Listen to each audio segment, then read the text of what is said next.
post. So I walk up to him and say, like, I can flush myself, you know what I mean? Because I don't want to think. Like I'm doing things with David. Dude, they're one suit in London. So like, I don't even know where people are. Like, probably not even.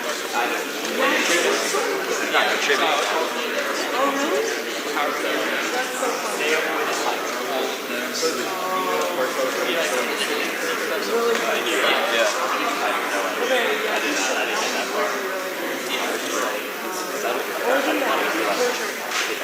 Right.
And welcome Secretary Chris Wright to your first hearing before the Energy and Commerce Committee. Welcome.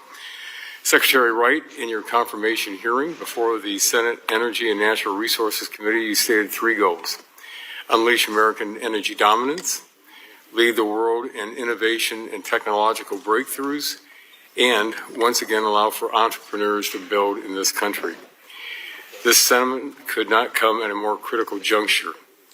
Around the world, adversarial nations like Communist China are exploiting energy markets and critical minerals to advance their national interests at the expense of the security of the United States.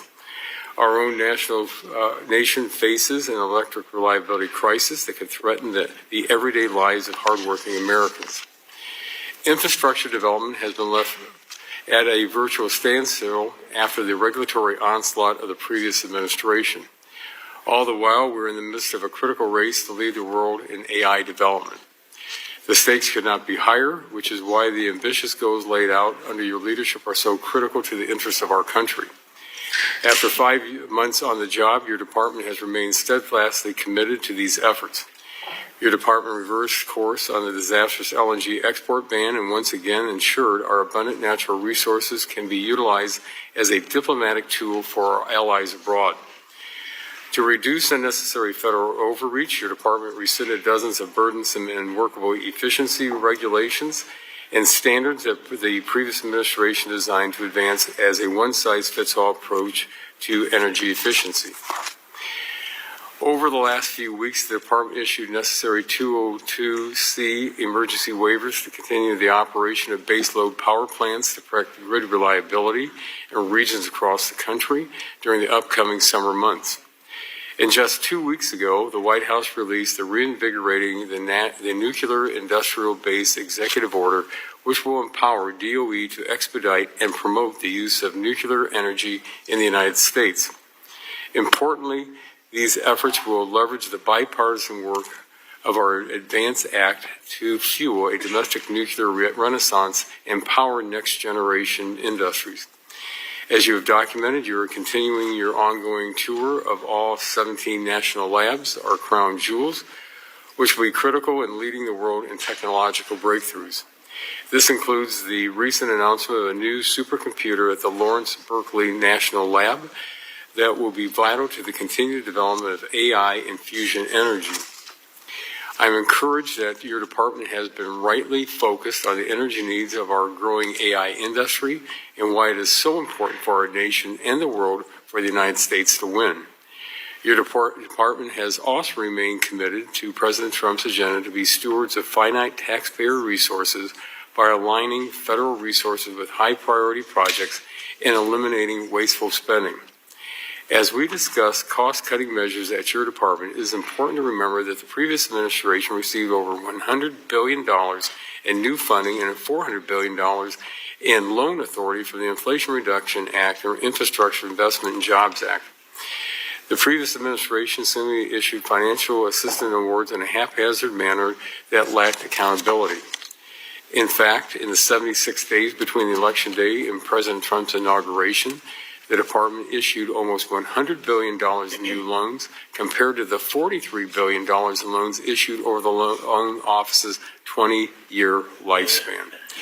This level of government subsidies was irresponsible and unsustainable, focused on misguided priorities, and was often done to the detriment of free markets and private enterprises. The fiscal year 2026 budget reflects these priorities and will refocus the Department of Energy on its core mission as you continue reorganization efforts as is customary for incoming administrations. We look forward to our continued work together to achieve common goals, to unleash American energy dominance, lead the world in the next generation of industries, and fuel economic prosperity throughout the country. I look forward to today's discussion, and I yield back the balance of my time, and at this time recognizes the gentlelady from Florida, the ranking member of the subcommittee, for 5 minutes for an opening statement. Well, thank you, Mr. Chairman. Good morning, Mr. Secretary. It's our job to hold you accountable and ask questions, and I appreciate you attending the briefing today to offer your budget. You know, the President promised to cut electric bills in half, but utility bills are way up, as is the risk of a resurge in inflation thanks to the administration's policies. It always sounded way too good that electricity bills would be cut in half, but hardworking Americans did not expect you to actively work to make their lives more expensive, reach into their wallets and grab their hard-earned cash. And that's effectively what your policies have done in just a few short months. And in addition to higher electric bills, the U.S. DOE is actively killing jobs. The U.S. Department of Energy, once the envy of the world for innovation, our national labs, and focus on cleaner, cheaper energy, is killing jobs. Mr. Secretary, you inherited a Department of Energy that was advancing an energy manufacturing boom. 1,000 new or expanded factories across America, 400,000 good-paying jobs just over the past few years. America had a strategy to produce more energy, reshore jobs, modernize the grid, invent the energy technologies of the future, and build and scale them here in the United States. This is smart policy, especially as energy is central to our national security, but you seem happy to cede the next generation of energy innovation and leadership to our competitors like the Chinese Communist Party.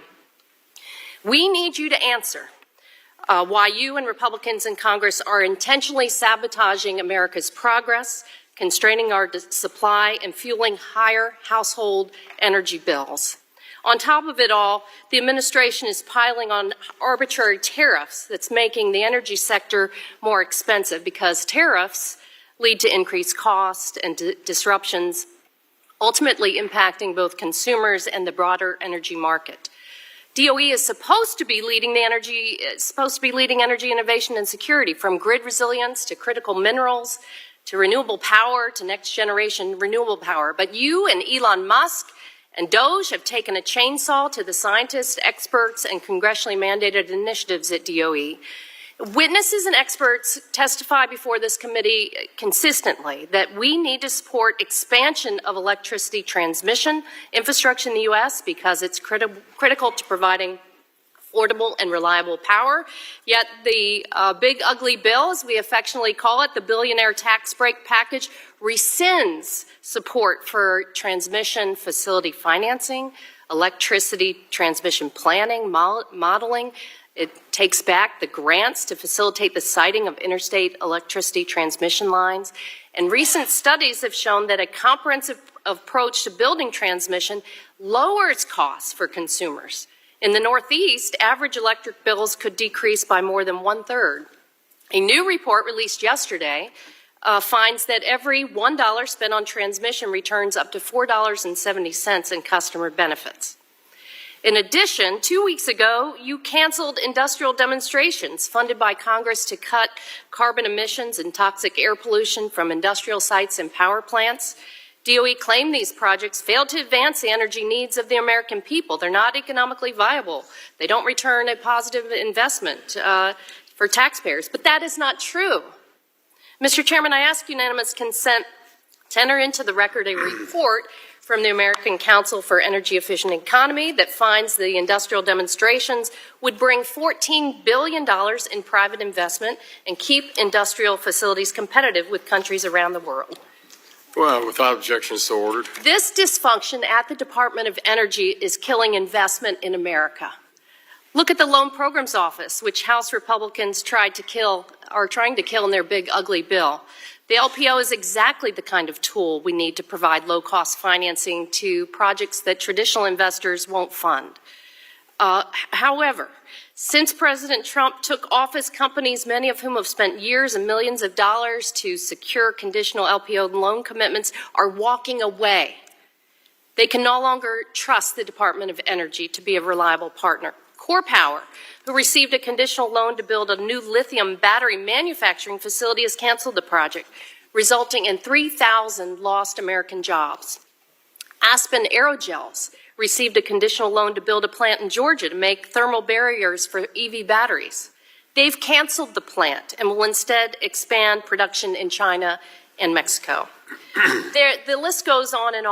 And you know, Americans expect policymakers like you to deploy taxpayer dollars wisely, spur cost-saving innovations, and make people's lives better. But your proposed budget fails to advance that vision. And when an administration holds a vision based on propping up only dirty power sources, we lose America's capacity to innovate and drive costs down, which ultimately hurts American businesses and the American people. So you have a lot to answer for today. I look forward to the exchange. I yield back my time. The gentlelady's time has expired, and the chair now recognizes the gentleman from Kentucky, the chair of the full committee, for 5 minutes for questions. Thank you. Thank you, Secretary Wright, for being here. We welcome you to the Energy and Commerce Committee. Many people may not fully appreciate the functions that the department performs in the federal government and your responsibilities as Energy Secretary. You oversee a national security agency and an energy security agency. DOE has designed and produced every nuclear warhead in the U.S. arsenal. It powers the nuclear navy. It plays critical roles in nonproliferation, international nuclear security, and other energy security missions. DOE is a world-class science, engineering, and technology agency. It is an environmental engineering and cleanup agency. It is an energy emergency support agency and produces essential energy information for our energy industry and public, as well as employing the fastest computers in the world. Its work is performed through a nation-spanning complex of national labs, production sites, and facilities, and involves the largest contract workforce outside of the Department of Defense. Ensuring this agency operates efficiently can be a challenge, as the committee's own oversight over the years has demonstrated. That said, successful management of DOE's missions and a focus on its core missions means America will be secure and stay ahead of our adversaries. You are taking charge of DOE at a critical time for the nation. Right now, we are fighting to achieve AI dominance. It is a technological race that we cannot afford to lose to China.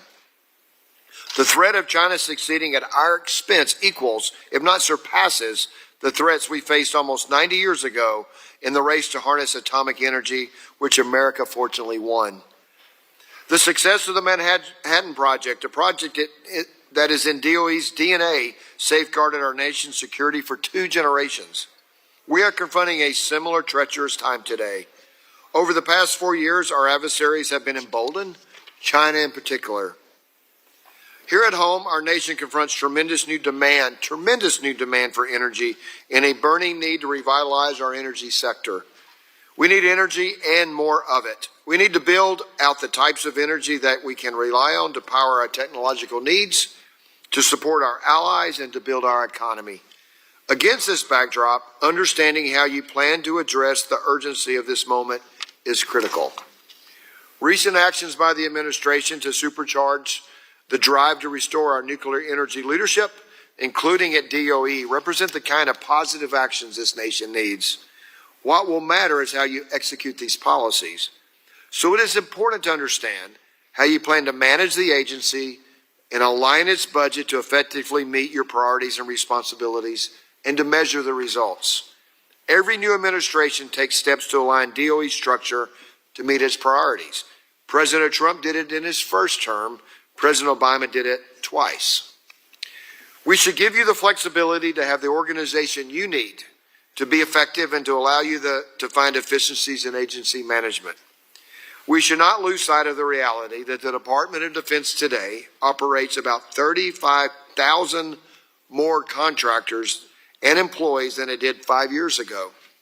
Most of that increase in the past 4 years. The agency used to put out a detailed annual performance report, but the last administration did not produce those reports, limiting accountability for measuring the results of work. Restoring accountability on that front would be welcome. And there certainly is room to be more efficient and effective across the agency and the enterprise for the sake of taxpayer stewardship. Ultimately, what matters is aligning DOE to deliver the nuclear and energy security results that are most essential for the nation and to support the engineering and science that will help us sustain a prosperous future. I really appreciate your willingness to be here to testify. We appreciate you being here this morning, and I will yield back. Thank you very much. The chairman yields back the balance of his time. The chair now recognizes the gentleman from New Jersey, the ranking member of the full committee, for 5 minutes for an opening statement. Thank you, Mr. Chairman. Today, we're here to discuss the Department of Energy's fiscal year 2026 budget request, but the destruction of our national energy policy had already started before we received this flawed and harmful budget. It started on day one when Trump signed disastrous executive orders that halted federal grants and propped up polluting fossil fuels. It continued with House Republicans passing the one big ugly bill that eliminates programs that are lowering energy costs and helping to build clean energy manufacturing here in America. Also, Republicans can give giant tax breaks to billionaires. And now we have a Trump budget that will increase household energy costs, prioritize oil and gas, undermine clean energy, and gut energy assistance programs. And at a time when energy demand is increasing, this budget will make it harder for our nation to meet the moment. So, Secretary Wright, welcome to the Energy and Commerce Committee. But I have to say I've tried to get answers from you on a number of actions at DOE, ranging from staffing cuts to project delays and funding freezes. But every single letter I have sent has gone unanswered. When appearing before a different committee, you seem to indicate that you view responding to Congress as an optional part of your job. And I want to be clear, it's not. And responding to this committee is part of your responsibility to the American people. After all, you owe them an explanation of your actions over the last 6 months. The agency has forced Americans to pay higher energy bills to keep outdated and expensive coal plants online. It is revoking energy and water efficiency standards that lower energy bills for American families. It canceled $3.7 billion in grants that would lower emissions from the industrial sector and create thousands of good-paying energy jobs. The Department of Energy also threw open its doors to Elon Musk and his Doge minions. Musk forced out more than 3,500 DOE staffers, and now the agency has lost experienced and valuable personnel with critical expertise. And now the Trump administration sends Congress a budget request that hollows out DOE even more, slashing funding by more than 25%. It slashes funding for the Weatherization Assistance Program, zeroes out grants for renewable grid integration and wind and solar energy, and cuts loan programs for advanced vehicle technologies and tribal energy. So, Mr. Secretary, in your confirmation hearing, you indicated that expanding the grid was, and I'm quoting now, important to securing and modernizing a resilient electricity grid to meet growing electricity demand, unquote. But your budget proposal rescinds billions of dollars in investments in the nation's power grid, making it even more difficult for us to modernize and secure it for the future. The Trump administration and congressional Republicans claim to care about competing with China. I hear that over and over again. But every action that they take only leaves America further behind in the global energy leadership race. By freezing and canceling investments in emerging clean energy technologies, the Trump administration is letting China win. By undercutting manufacturing projects set to build electric vehicles and solar panels here in the United States, the Trump administration is leaving the door wide open for our competitors. They're letting China further grow its own supply chains and its global market share, and we were on the verge of a clean energy manufacturing renaissance, and the Trump administration has ground it all to a halt. And the Trump administration allowed its reckless alliance with Elon Musk and his Doge minions to threaten the operations of the National Nuclear Security Administration and the Bonneville Power Administration. And now that that alliance between Musk and Trump, I guess, has come to an end with this ongoing war of words on social media, but still the Trump administration now claims that Musk is only looking to support his financial interests. Well, they did not voice any concern from us, very real conflict of interest when he was decimating our federal agencies or indiscriminately firing workers, and all while covertly stealing Americans' sensitive personal data. They didn't seem to care about it then. Now they say they care. But before I finish, Secretary, it looks like you and I agree on at least one issue, and that is that nuclear energy is worth investing in, and that the Loan Programs Office has an important role to play. And that's something I hope you will reiterate with committee Republicans today who don't seem to share your view on this. In the one big ugly bill, they completely zeroed out funding for DOE's Loan Programs Office. It also appears that even you have some concerns about this budget request. In testimony before the Senate last month, you asked Congress to send DOE the budget it needs, not the one you asked for. And so I question your own support for the budget that you are here to defend. So I'm looking forward to finally getting some answers today. And with that, Mr. Chairman, I yield back the balance of my time. Thank you very much. The gentleman yields back the balance of his time. And this now concludes member opening statements. The chair reminds members that pursuant to committee rules, all members' opening statements will be made part of the record. We want to thank our witness, Secretary Wright, for being here today and taking time to testify before the subcommittee. Mr. Secretary, you will have the opportunity to give an opening statement followed by a round of questions from members. And again, of course, our witness is the Honorable Chris Wright, Secretary of the Department of Energy. We appreciate you being here, and Mr. Secretary, we look forward to hearing your opening statement, and you have 5 minutes. Thank you very much. Thank you, Chairman Lauda, Chairman Guthrie, Ranking Member Castor, and Ranking Member Pallone, and members of the committee. It is an honor to appear before you today as Secretary of Energy to discuss the President's fiscal year 2026 budget request for the Department of Energy. Under President Trump's leadership, our priorities for the department are clear: to unleash a golden era of American energy dominance, strengthen our national security, and lead the world in innovation. A reliable and abundant energy supply is the foundation of a strong and prosperous nation. When America leads in energy, we lead in prosperity, security, and human flourishing. America has a historic opportunity to secure our energy systems, propel scientific and technological innovation, including AI, maintain and strengthen our weapon stockpiles, and meet Cold War legacy waste commitments. The Department of Energy will advance this critical mission while cutting red tape, increasing efficiency, and ensuring we are better stewards of taxpayer dollars. The President's fiscal year 26 budget will ensure taxpayer resources are allocated appropriately and cost-effectively. We will invest DOE's resources in sources and technologies that support affordable, reliable, and secure energy, and provide a return on investment for the American taxpayers. We will return the department to its core mission and eliminate spending on projects that fail to provide such a return, fail to advance our energy needs, and fail the test of economic viability. It is deeply concerning how many billions of dollars were rushed out the door without proper due diligence in the final days of the Biden administration.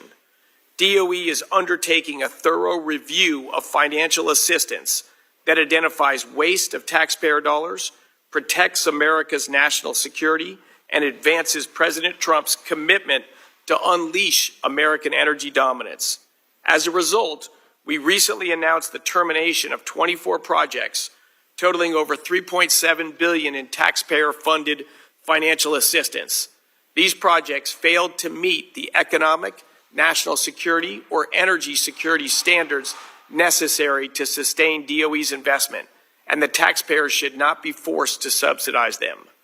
Instead, we are advancing a policy of energy addition, fully leveraging affordable, reliable, and secure sources that have powered our country for generations. The United States is blessed with an abundance of coal, oil, and natural gas, and our administration is committed to using them to meet growing energy needs of the American people. Every one of these resources was unleashed through the world-changing power of American innovation. Our national labs are the engine that drives research and development to expand our energy dominance. We will prioritize research that supports true technological breakthroughs and maintains America's global competitiveness. America must play a leading role commercializing of reliable, safe, and secure nuclear energy, and we are taking steps to accelerate innovation in this sector. DOE is working to advance the rapid deployment of next-generation nuclear technology, including small modular reactors. I am proud to report that we have officially ended the previous administration's reckless pause on LNG export permits and have returned to regular order for reviewing and approving new permits. DOE will also work to replenish the Strategic Petroleum Reserve, a national asset that protects our security in times of crisis. I want to thank this committee for prioritizing funding to refill the SPR in the One Big Beautiful Bill as well. We're advancing President Trump's pledge to lower the cost of living and expand choice by right-sizing DOE's approach to home efficiency standards and regulations. Under the President's direction, we've begun slashing more than 47 regulations as part of the largest deregulatory effort in history. These actions are projected to save the American people approximately $11 billion while restoring consumer freedom and lowering costs. The responsible stewardship and modernization of the nation's nuclear weapons system is paramount for this administration. DOE is focused on addressing critical upgrades for the U.S. nuclear stockpile and maintaining our engine powerhouses for submarines and aircraft carriers. Both tasks will be even more crucial in the next few years. Our nuclear innovation as a nation began with the Manhattan Project, and the next Manhattan Project is clearly AI. DOE has a significant role to play in driving AI innovation for scientific discovery and national security. Our agency has world-class, high-performance computing capabilities, including 4 of the world's top 10 supercomputers. Harnessing our energy potential to power global AI leadership while meeting growing energy demand will be the challenge of our time. But America doesn't back down from big challenges or big builds. As Secretary of Energy, I'm honored by the responsibility to help meet the American people's growing energy needs and lead the world in energy development. I appreciated the opportunity to work with many of you on this committee to unlock America's full energy potential and drive down costs for families with the One Big Beautiful Bill. And I look forward to continuing to work together to achieve President Trump's energy dominance agenda. Thank you for the opportunity to testify before this committee. Well, thank you very much, Mr. Chairman, or Mr. Secretary, for your testimony today. And we will now move into the question and answer portion of the hearing. And I will begin the questioning and recognize myself for 5 minutes. One of the things I've asked over the last 4 years is the same question of our witnesses coming before us, Mr. Secretary. Do we need to have more energy or less energy produced in this country? Unquestionably more energy. And, as we look at this, we're looking at a widening gap between our projected electricity needs, largely driven by the new data centers you pointed out, and we also have a reshoring of domestic manufacturing, the amount of reliable energy entering the system to meet that demand. As you know, record levels of baseload generation are prematurely retiring. How is the department viewing this existential threat, and what do you see as the potential consequences for not meeting the moment? Yeah, if we were to look at recent data, growth in electricity production and energy more broadly in China has been rapid. And in the United States, particularly in the electricity sector, we saw almost no growth in American electricity production during the 4 years of the last administration. Yet with almost no growth in production, we saw across the country an average 25% increase in electricity prices. This is clearly a pathway to losing the AI arms race. If we can't grow our electricity production and keep prices in check, America's in trouble. Our administration is entirely focused on unleashing private capital, getting the government out of the way to grow and expand our supply of reliable, firm electricity. That's what AI needs, 24/7, 365 electricity. But of course, that's what the American electricity grid needs as well. No one wants the lights to go out or electricity production to decline when your kid's on a ventilator or when your factory is running. We need reliable, affordable, secure electricity. We are meeting with commercial providers across the spectrum about how to build and enable the expansion of American electricity generation. That's priority number one. We need to grow the supply of electricity even faster than the demand. That's the only way to meet the demands of AI and reshoring manufacturing, and to stop the highly destructive and politically polarizing rises in electricity prices. There's a lot of momentum behind this, increasing the cost of electricity, restricting the ability to develop or even operate the existing plants. So it's a big challenge. As Ranking Member Castor mentioned, yeah, electricity prices have been rising fast under the last administration, and stopping that on a dime is a tricky challenge, but it's a challenge we can and must meet. Well, thank you. Your department is undergoing a reorganization effort to align with priorities of the administration and most effectively accomplish your goals of energy dominance, technological superiority, and fueling economic prosperity. Would you give us an update as to where things stand with the reorganization efforts and the number of staff that have departed the agency? Yeah, look, the Department of Energy is full of a bunch of tremendous, hardworking, committed men and women trying to better the direction for our country. But again, like with electricity prices, headcount of the department grew over 20% during the last administration, with only increasing costs of energy and no increase in the supply of electricity. Clearly, that's a trajectory we don't want to go on.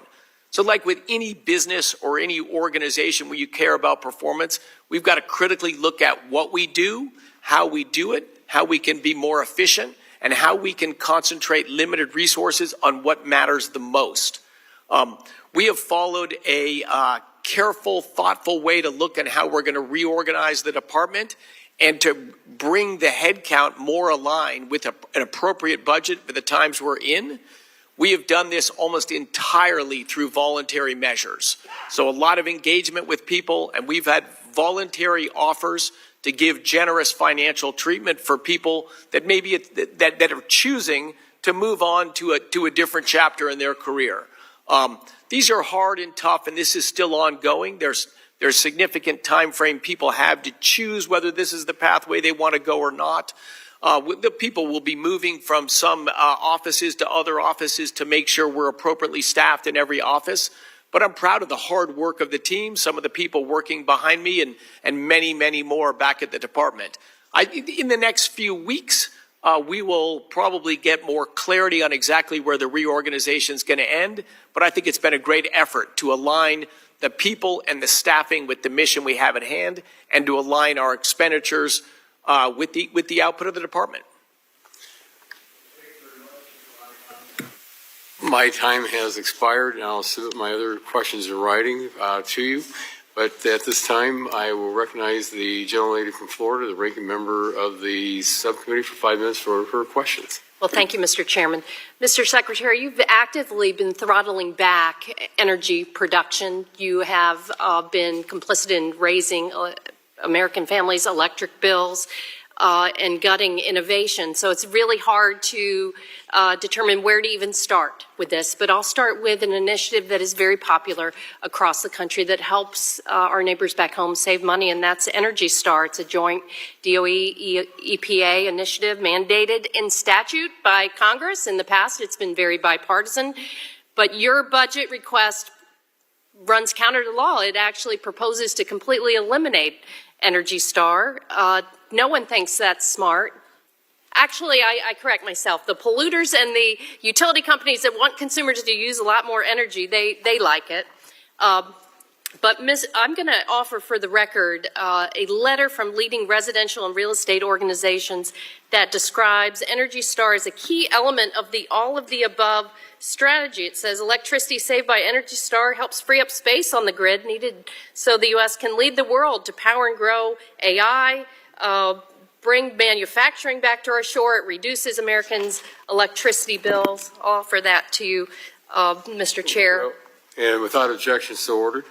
So, Secretary Wright, in a press release, you said that DOE claims that when you eliminate Energy Star, you save Americans $11 billion by rolling back energy efficiency standards.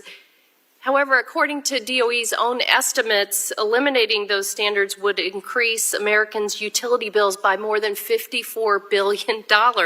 So how do you justify robbing Americans of $54 billion in savings from energy efficiency standards? So, of course, increasing energy efficiency, which has been going on for 200 years, is great. If you can invest, $1 in increasing energy efficiency and save many dollars of energy costs, people do that all day long, every day, and they've been doing it throughout human history and certainly long before so how do you justify there was a Department of Energy.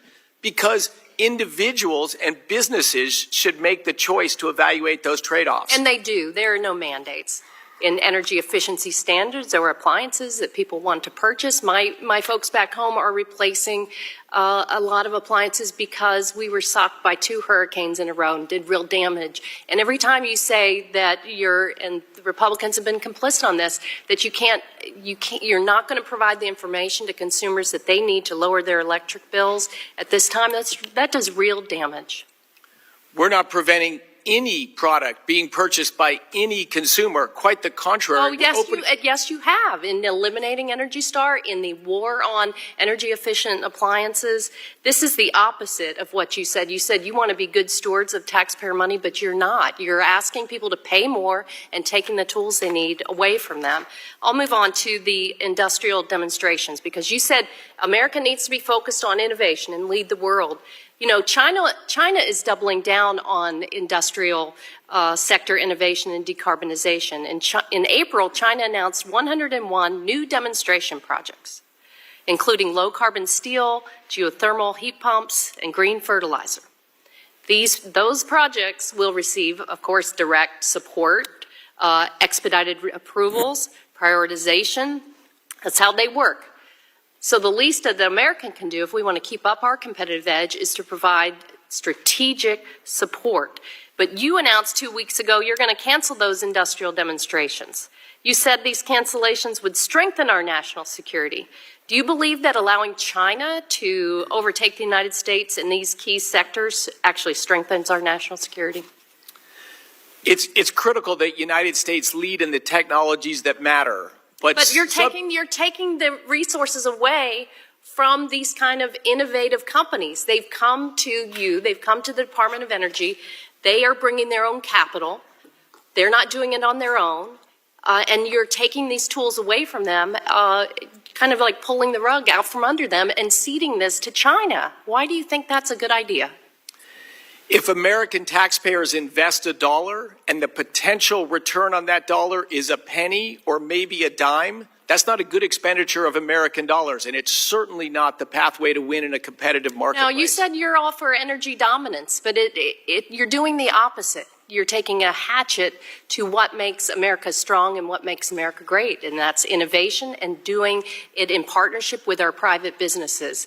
I think it's a recipe, again, for higher electric bills for our families and businesses back home, and it's a recipe for ceding ground to China that we're not going to put up with. I'll yield back. The gentlelady's time has expired, and the chair now recognizes the gentleman from Kentucky, the chairman of the full committee, for 5 minutes for questions. Thank you, Mr. Chair. So, Mr. Secretary, we talked AI, and we talked throughout this committee. My understanding is that we talked about decarbonization of China. The one concern on AI and defeating China at AI is the big vast delta of China's expanding energy sector and our flat growth in energy. And what is kind of the components of China's growth in energy? My understanding they have strong use of coal. Yeah, but by far the biggest source of electricity in China is coal. So would China be the world leader in decarbonization? No, China is definitely not the world leader in decarbonization. Yeah, in fact, thank you for going back to that point. There's one leader in decarbonization that by far leads the world, and that's the United States of America. We have reduced we've reduced greenhouse gas emissions more than the next 5 countries after us combined.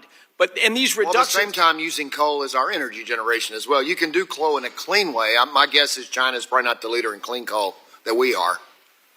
Correct. And our decarbonization was driven by market forces, not by government programs or incentives. They've had actually a relatively small role. The much bigger impact of government subsidies and involvement in our energy sector is to drive our energy prices up. And when you drive our energy prices up, you don't make things in the United States. They get offshored and mostly to China. Thanks. And so you wouldn't hold China up as an example of decarbonizing the world? Absolutely not. And if we dismiss what they're doing, such as we need 152 gigawatts of power over the next decade estimated. We have 112 gigawatts, including coal and clean coal, scheduled to come offline. What's your concern there? That not only do we have to make up the 152 we need, we have to create the 112 that we're losing as well. Oh, it's a huge concern.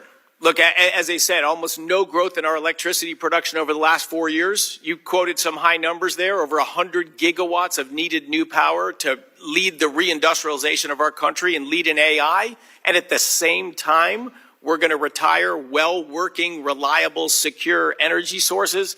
If you got to build a mountain, the first thing to do is stop digging the hole. Exactly. So if you look at that during the one big beautiful bill, we have a provision in there because the concerns you hear from people investing in energy, some energy's 20, 30-year return on investment.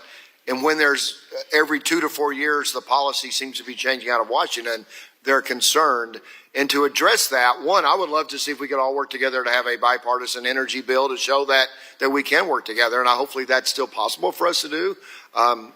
We're going to make that effort. I can guarantee both sides of that. We're going to work on that. But you also came up with a provision that we put in the bill to help as well.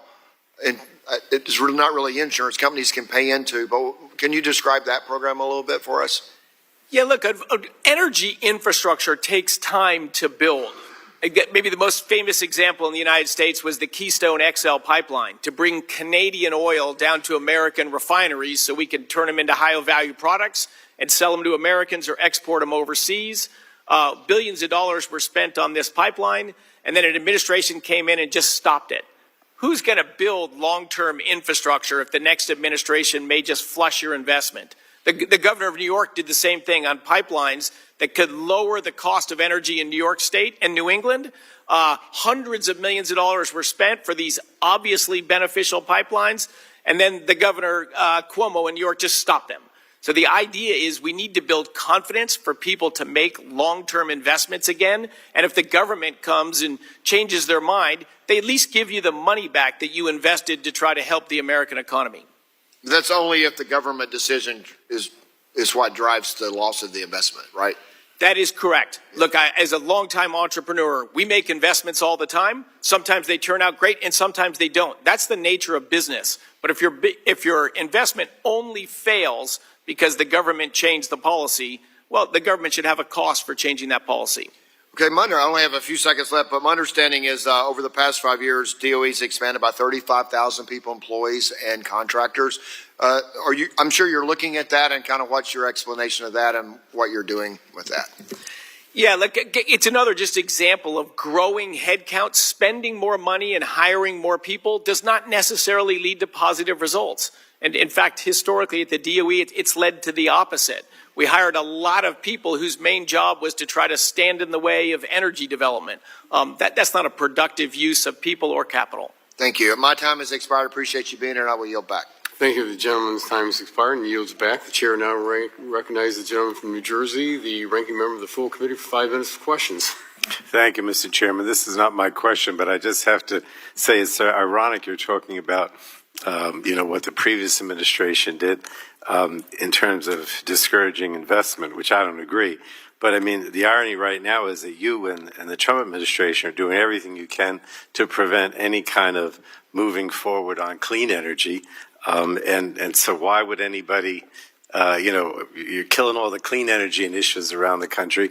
And so, what's happening now, which is very sad, is that what we really should be for is all of the above in terms of energy. And my Republican colleagues claim that, but that's not what you and they do. You kill clean energy and you encourage fossil fuels. And this going back and forth is certainly not good for the future in terms of America's dominance or energy independence. But that's not what I wanted to ask Mr. Secretary. I wanted to talk about the fact that the Trump administration has been laser focused on raising energy costs for Americans, despite what the president campaigned on. And an example came in the last month when your department ordered 2 power plants burning coal, natural gas, and fuel oil to stay online mere days before they were scheduled to shut down for good. And just one problem, no one asked for these plants to stay open, not their grid operators, not their utilities, and not their state regulators. So my question is, and you could just answer quickly, who made the decision to issue those orders under Section 202C of the Federal Power Act? Was it you? I made those decisions. That's fine. I want to move to the next question. It's not fine, but I mean, that's what I wanted to hear. Now, your department ordered the utilities running those plants to get permission from FERC to charge customers to keep those plants online. According to the chair of Michigan's Utility Commission, those extra costs could cost homeowners and businesses tens of millions of dollars. And just in case anyone doubts these facts, I'd like to insert 2 articles on these orders into the record, Mr. Chairman. One is from the New York Times and one is from the Washington Post that, back up what I just said. So let me just... Without objection, so ordered. Thank you, Mr. Chairman. Mr. Secretary, your background is in the oil and gas sector, not the electric sector. So why do you think that you knew better than the grid operators, the utilities, and the state regulators, to actually try to revive these, even though no one seemed to care? Why are you increasing electricity prices for millions of people? Because you know better about what you think we should do with these plants? So keeping the coal plant open in Michigan, in southwestern Michigan, 2 days after we issued the order to stop that plant from closing, there was a blackout in MISO. MISO is the tightest reserve margin place we have in the country. You need to be able to keep the lights on. 2 days later, the lights went out. It is hard to overestimate that was a different part of the state, but in any case, same grid. It's going to increase monthly energy bills for millions of Americans. That's my point. And I want to ask one more question because, we don't have a lot of time. I want to turn to a statement you made about the department's loan programs office at a recent Senate hearing. You said, and I quote, "We do need to make sure we have funding available in the loan programs office because used judiciously, it's a way to leverage private capital to make things happen fast." Now, the Republican governors of South Carolina and Indiana have made it clear that achieving the administration's desired nuclear build-out will be impossible without the loan programs office. And I'd like to ask unanimous consent to enter into the record a letter from the South Carolina governor in which he states that without the existing federal tax credits and loan programs for nuclear power that making financing new nuclear power generation possible, that effort would be dead without the loan program. So let me just ask you, do you think that... Without objection, so ordered. Thank you, Mr. Chairman. Do you think that it's possible if federal funding for the loan programs office is clawed back, that they're going to be able to accomplish this goal? That's not what the governor says. There's a funding request in the proposed budget for the DOE to continue the loan program office. And yes, I do think it's a helpful tool to launch nuclear energy, which is why we're requesting money to do just that. Right, but in the House Republican Reconciliation Bill, they get rid of it. So that's inconsistent, obviously, correct? I'm not sure all of the funding is gone in the House Reconciliation Bill, but it is. Says all unobligated funding. I mean, clearly it's going to cripple the program. I mean, all I'm asking you to say is you'd like to see the program continue despite whatever the Republicans are doing here. Is that accurate? That's accurate. All right. Thank you so much. Does the gentleman yield back? Yes. The gentleman yields back the balance of his time. The chair now recognizes the vice chair of the subcommittee, the gentleman from Texas, for 5 minutes for questions.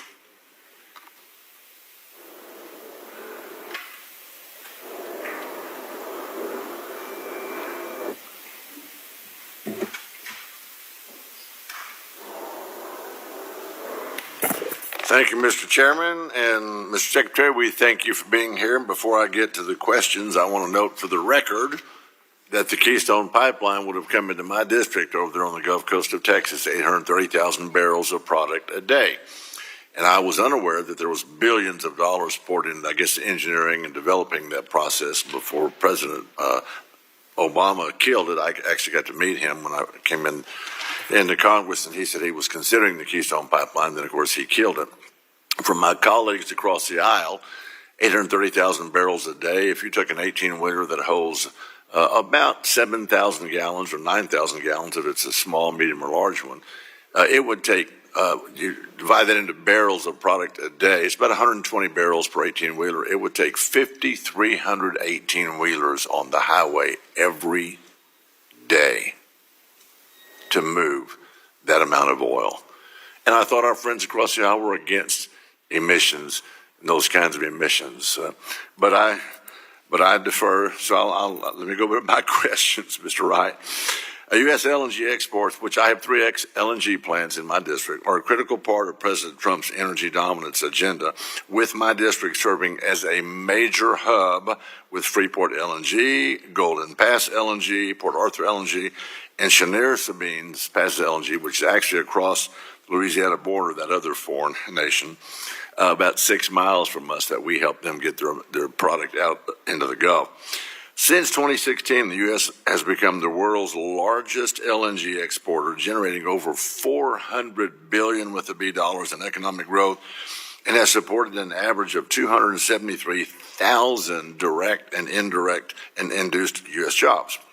However, I was concerned about the USTR 301 action, which threatened to suspend LNG export licenses for current as well as future facilities if certain vessel requirements were not met. So I'm so grateful that the penalty was recently proposed to be removed. So the question is, does the DOE have the sole authority over LNG export licenses, and what steps are we taking to further support and grow U.S. LNG exports, Mr. Secretary? Yes, the DOE is the entity with authority to grant or not grant LNG export licenses. We take it very seriously. We have a lot of projects in the queue. We evaluate them thoroughly and expeditiously, and it's the fastest growing United States export. And in fact, natural gas is by far the fastest growing source of energy in the United States and around the planet.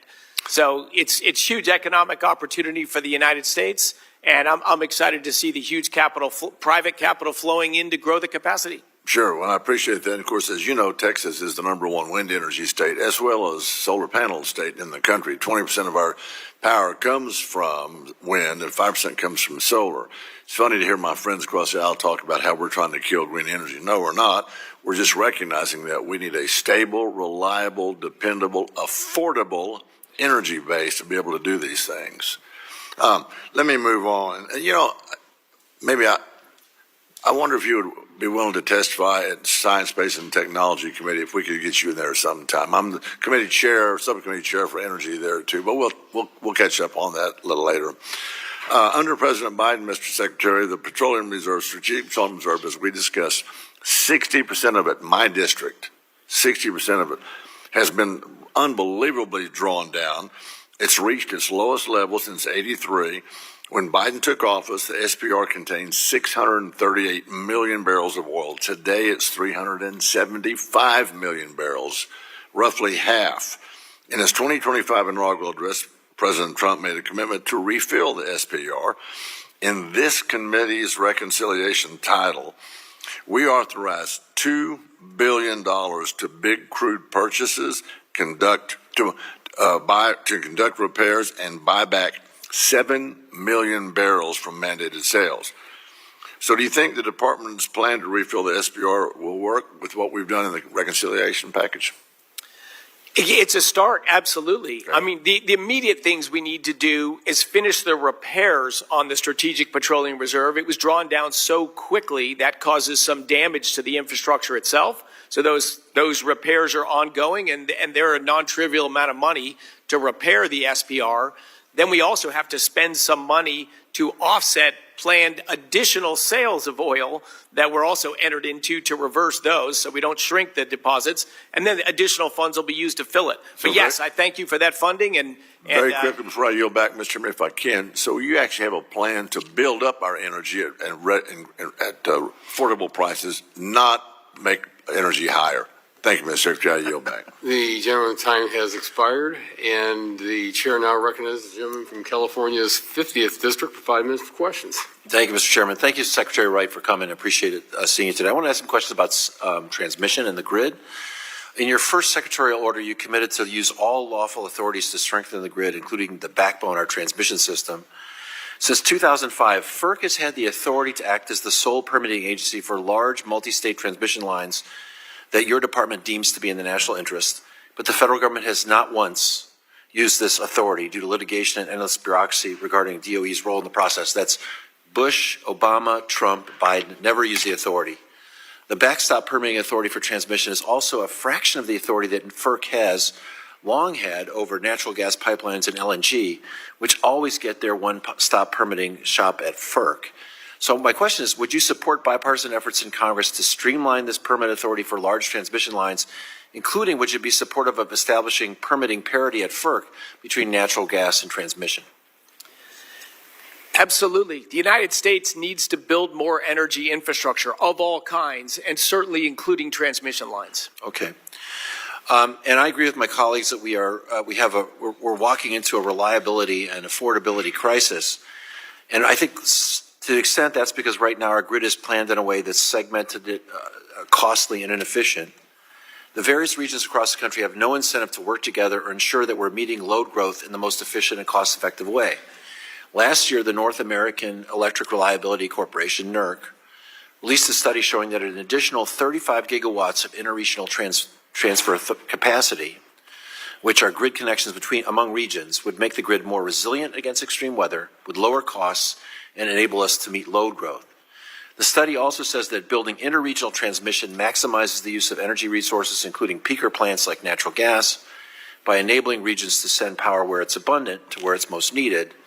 Do you agree with the results of that study, and what can you do with the department to help build more interregional transmission infrastructure and use DOE authorities to build more interregional transmission?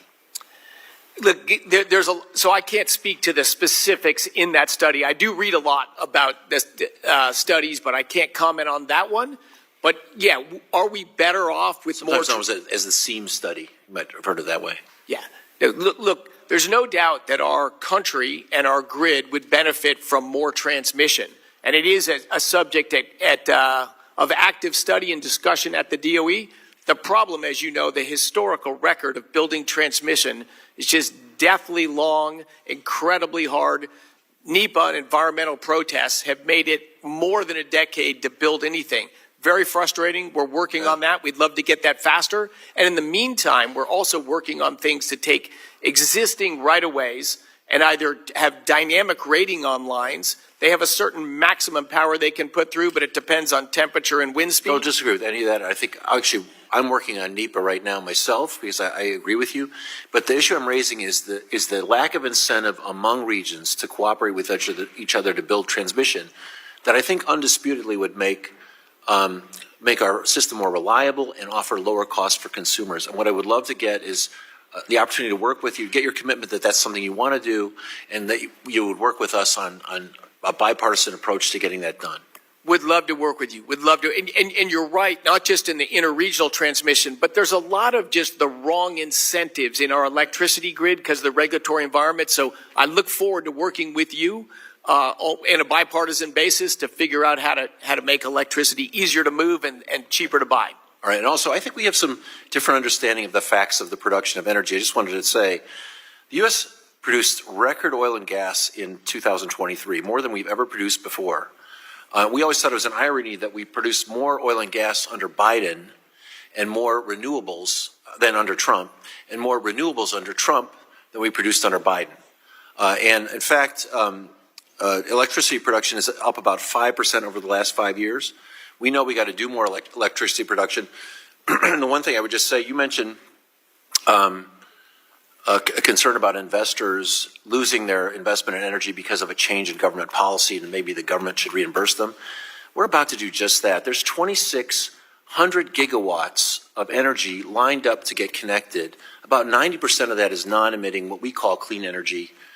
And they depend on these, many of the tax incentives that have been laid out in existing law. And I think the administration is proposing not to phase those out, but just to cut them off. And a lot of that energy won't be realized because of that. I assume you're not suggesting we pay those people for changing the law like you just said. No, look, the subsidies for wind power, the production. He's out of time. If you do it in about 10 seconds, that'd be great. Yeah. Those subsidies are decades old. We absolutely should get rid of them as soon as possible. We're changing the law and hurting investors, like you said you were concerned about. It's removing subsidies. It's not preventing construction. It's current law. The gentleman's time has expired, and the chair now recognizes the gentleman from Georgia's 12th district. 5 minutes for questions. Thank you, Chair Lotta, for holding this important hearing. Thank you, Energy Secretary Wright, for being here to testify before the subcommittee and taking on this enormous challenge that we have before us at this such a time as this. During the last administration, our energy prices skyrocketed. In fact, if you were born after 1982, you had never experienced inflation greater than 2% in this country. So it was a great awakening. And a lot of that was costly regulations that made energy costs higher for our constituents. I'm glad to have an administration in the White House that's focused on unleashing our domestic energy production and focusing on being energy dominant. Free market competition is the only way to reduce inflation and to reduce cost. I'm proud to highlight that my district is home to Plant Vogtle, the nation's largest and most advanced clean energy nuclear facility, with units 3 and 4 now fully operational. Nuclear energy is critical for our nation's energy security, and as the Trump administration has issued executive orders promoting nuclear energy, I look forward to working with you in deploying our nuclear energy capabilities. President Trump's Unleashing American Energy executive order directed the Department of Energy to safeguard the American people's freedom to choose from a variety of goods and appliances in lieu of these mandates from the previous administration. Congress aided by repealing several Biden final rules that would have restricted consumer choice. Under your purview, how has the Office of Energy Efficiency and Renewable Energy refocused on core missions? Yes, we are refocused on core missions. And in fact, I was down in your great state not long ago celebrating the fact that a tankless natural gas hot water heater manufacturing company was not shut down. Right. It would have been shut down if the Biden rule had gone into place. That's exactly providing the most popular, low-cost, efficient way to heat water, but was deemed not worthy by the government, removing a choice and raising up the price at which people would buy hot water heaters. So I'm about choice and opportunity. Well, thank you. Thank you for advocating for us there. Under the Energy Policy and Conservation Act, DOE is required to review energy efficient standards of covered products no later than 6 years after the issuance of a final rule. Has this led to the weaponization of EPCA, with the previous administration using it as a tool in its anti-fossil energy agenda? As this administration evaluates energy efficiency standards in the future, how will DOE prioritize consumers' affordability and the letter of the law? Yeah, so number one, the constraint is to follow the letter of the law. You know, and EPCA is a law. I might say unfortunately, but it's the law. So we have to work around that constraint. But yes, it has been weaponized to bring in all sorts of different devices or things people might use and decide that Big Brother, the government, should decide how they heat themselves on their outdoor patio or their hot tub or every other part of their life. I think this is just the perfect example of government run amok and getting involved in choices that are going to be made differently by different people. Yeah, and I think we heard that loud and clear. The American people want choice. OPEC Plus, mostly steered by Saudi Arabia, recently agreed to the third monthly hike in a row, driving oil prices lower as the cartels aim to reclaim their share of global markets. I'm concerned that OPEC Plus is not just managing supply from member countries, but that there is a strategic and geopolitical intent that is detrimental to U.S. producers. We've got about 40 seconds. You and subsequently President Trump recently visited the Middle East. It is great to see the Secretary of Energy promoting U.S. energy on the global stage again. Can you tell us more about the conversations that took place related to global oil markets? And I need to do that in about 20 seconds. Yeah, well, two main topics were discussed. The huge amount of capital they developed, their goal is to invest as much of that as possible in the United States into our energy infrastructure and other industries in our country, and we welcome that investment.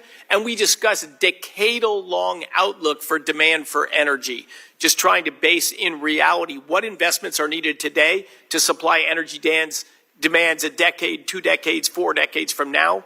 There was almost zero dialogue on today's oil prices or supply and demand in the short run. Good. Thank you, sir, for your service to our country, and I yield back. Thank you. Thank The gentleman's you. Thank time you. has expired, and the chair now recognizes the gentleman from New Jersey's 8th District for 5 minutes for questions.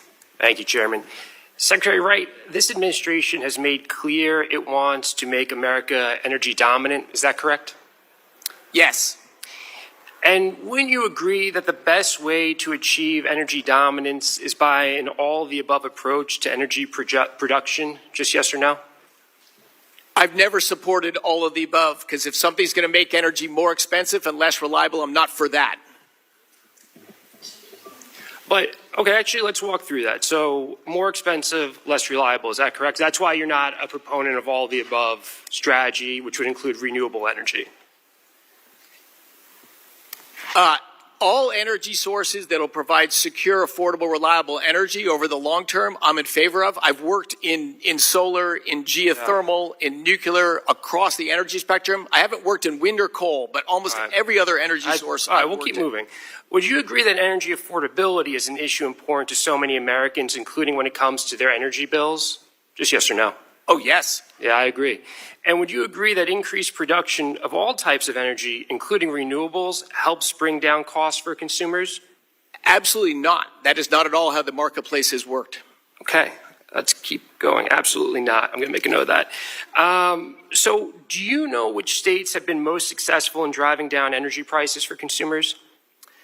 It depends on the baseline where you begin. I will tell you, Florida over 15 years has had very little rise in their electricity price, and California's more than doubled them. And you can see the dramatically different policy in those two states. So let's go with Texas. Earlier this year, the Energy Information Administration predicted that Texas was one of the few places in the country where energy prices were expected to decrease. Were you aware of that? I am aware of electricity price trends in Texas, yes. And do you know where Texas ranks in terms of deployment of renewable energy sources? It would be the largest because you can build things in Texas. It's a dominantly natural gas powered grid, but they have a huge amount of wind power and solar power as well. Yeah, that's exactly right. Texas leads the nation in wind production and is the second largest producer of solar power after California. In 2023, renewable sources provide almost 30% of Texas's total electricity generation. Over the past 10 years, Texas has seen electricity prices decline as solar and wind have grown rapidly. Would you say that this decline in energy prices is good for Texans? Yes or no? Declining electricity prices is a good thing. The 200 plus people who died in the blackout in 2021 was a very bad thing. Agree with that. Would you agree that consumers in Texas are benefiting from lower energy prices that result from increased renewable energy production? I don't think that's a meaningful driver of reduced energy prices in Texas. Why is that? Because the more energy production leads to lower prices. Isn't that generally the idea, supply and demand? Only if you can store something. You have to match supply and demand at every instant on an electricity grid. You can't just put extra energy in a pot. And it seems like Texas has been successful at that because production has gone up with renewable energy. It accounts for about 30% of their energy production, and consumers are seeing lower prices. Natural gas is the biggest source of electricity in Texas. Natural gas prices have gone down. It's also going back to all the above, Texas has both legacy energy production and also clean renewable energy, and what you're seeing is lower prices. Is that not accurate? It just seems like that's just a truth that you don't seem to want to admit to. It's lower prices are good. Yes, lower prices are good, and renewables at any penetration level are not necessarily ruinous. I'm just saying the drive down in Texas electricity prices has not been primarily driven by wind and solar. Primarily, but would you say it's a contributing factor? You're going to say zero. It's not a contributing factor at all. That's your testimony today. It has zero impact on the price for consumers. That's not my testimony. My testimony, it's more complicated than you're putting it out there as. And I think it's simpler than you're making it seem. So let me ask you this. Despite Texas's success in embracing renewables and the real results of bringing energy prices down for consumers, are you still opposed to an all-the-above energy approach that includes renewables? Just a simple yes or no. I'm not opposed to renewable energy at all. I don't use the term renewable because they're not renewable, but I'm not opposed to alternative energy sources. I've worked in them. I've invested in them. So I'm not opposed to them. But we need to do them to lower prices and keep grids stable, not as ways for wealthy people to gather dollars from the government. Well, that's a lot to unpack in the 5 seconds that I have, so I will leave it there. But I think your administration is doing a disservice to the people that want to see a growth in renewable, clean, alternative energy, and we should continue to invest in it because we've seen success in places like Texas. Thank you for being here. I yield back. Thank you very much, gentleman's time has expired. The chair now recognizes the gentleman from Ohio's 12th District for 5 minutes for questions. Thank you, Mr. Chairman, and thank you, Secretary Wright, for being here today. I'll start off with U.S. LNG exports have been a game changer for natural gas producers in Ohio, the state where I represent, as well as our allies around the world. Opponents of LNG exports often push the narrative that exports raise domestic natural gas prices. However, the vast majority of studies, as well as Henry Hub data, show the opposite. Boosting exports increases domestic production, which lowers the price for American consumers. In fact, while LNG exports rose by roughly 14 BCF per day between 2016 and 2023, dry gas production jumped by 31 BCF per day. And despite total U.S. natural gas consumption almost doubling from 2010 to 2023, the 2023 average natural gas price of $2.54 was the second lowest level in over 35 years, only exceeding 2020 pandemic levels. Mr. Secretary, can you talk about the potential of U.S. LNG exports not only for our allies, but how boosting LNG can keep natural gas prices low for the consumers here at home? Thank you, Representative, and I agree very much with your premise. 17 years ago, the United States was the largest importer of natural gas in the world, and we had over 1,000 rigs drilling specifically to produce natural gas. Today, that over 1,000 rigs is only 100 rigs drilling in the United States for natural gas. And as you pointed out, we've become the largest net exporter of natural gas in the world. This is technology, this is efficiency, and this is infrastructure that gets built to move natural gas at scale All of those ultimately lower the cost to produce natural gas. They lower the cost to American consumers of what is today the biggest energy source in the United States. 70% of total energy, not just electricity, but total energy consumed in the United States comes from two things, natural gas and oil. And so you're right, this growth in natural gas has not only been great for American consumers and businesses, but it's our fastest growing export. Within a decade, I think it'll be the largest export from the United States of America. The natural gas story has been a great story. It's faced a lot of headwinds and a lot of political pushback and battles on the way there, but it has been a great story of lowering costs for American consumers and giving greater security to our allies abroad and growing the geopolitical influence of the United States. Thank you. And Ohio's been a leader in that, I should say as well. Amen. Thank you, Secretary. I appreciate you putting Ohio out there. One of the greatest threats to affordability is not exports, but the lack of pipeline infrastructure, especially in the Northeast. As you know, expanding our pipeline capacity is a top priority for natural gas producers in Ohio and the Utica and Marcellus Shale. How is your department working with FERC to prioritize natural gas pipeline development? Oh, active dialogues, not just with FERC, but across the government. And I think you pointed out a classic example. Why does the 6 states of New England all have expensive electricity and relatively expensive home heating? Just a lack of a pipeline. Tremendous gas resources in Pennsylvania, West Virginia, and Ohio that have changed the game for people living in those regions. But New York State has historically stood in the way of building a new pipeline or expanding pipeline access through its state. I think we're going to change that. I hope we're going to see 2 pipelines under construction in the next 12 months, which would really lower electricity costs, home heating costs, and opportunities for businesses to expand in New York State and New England. So building, and of course not just in New England, the United States needs a fair amount of new pipeline infrastructure. There are private developers and private capital that will fund it.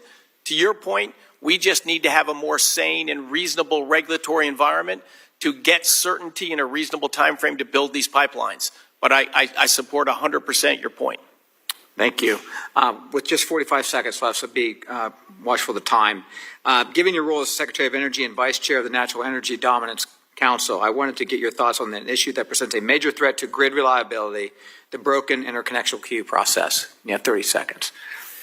Yes, I think as we heard earlier, 95% of the projects in the queue to get connected at FERC are wind, solar, or batteries. The vast majority of them have no chance of being built, but you can just throw your name in the queue and you can clog up the queue with 1 million studies, and it has led to inefficiencies. So we need to look at that process and prioritize projects that are impactful and make it move faster and more efficiently.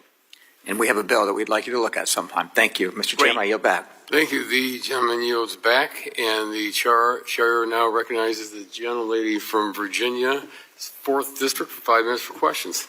Thank you, Chairman Latta. Secretary Wright, as you may know, Virginia is the data center capital of the globe, but we're also the clean energy capital of the South. And I am particularly concerned about the Trump administration's impact on growing solar and wind projects in Virginia, and how in the world we're going to meet our energy demands with the administration kneecapping solar. And your testimony to the contrary, experts agree that solar is the fastest, cheapest, and cleanest source of energy now. And even Appalachian Power has acknowledged that coal is becoming more expensive, has contributed to rising electric costs for their customers.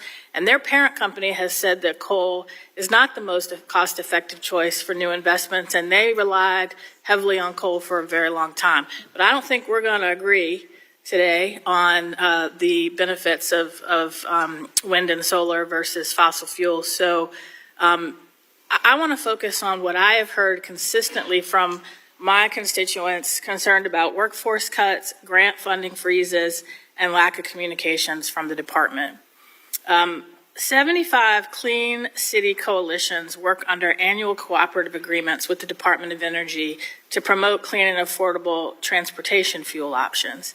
This is a program that has strong bipartisan support, but the coalitions are still waiting for notification of their contracts or signed financial agreements for the project period that started on April 1st of this year. Some of the coalitions have heard that the agreements are still under review. And the Virginia Clean Cities Coalition has reached out to my office with concerns that their work will go unpaid and that there'll be disruptions in their programmings. My staff asked the Department of Energy for an update. We still haven't heard back. So, Secretary Wright, has anybody at the department been instructed to withhold information about the status of grants and contracts or to provide only vague general, we've received your request? No one has been told to withhold information. We're not withholding. We have no unpaid invoices or behind on that stuff. We are administering all the existing projects, and we're carefully evaluating the projects that are committed, which run into the thousands. Okay, well, they still have not gotten any response on their contracts, and I haven't gotten responses to my inquiry. We'll have to look into that. Can you give me I would like a specific date when the department will notify the Clean Cities Coalition about their contract status. We've been waiting for 2 months. And I don't think it's acceptable for community partners or members of Congress to go 2 months without an answer to their questions.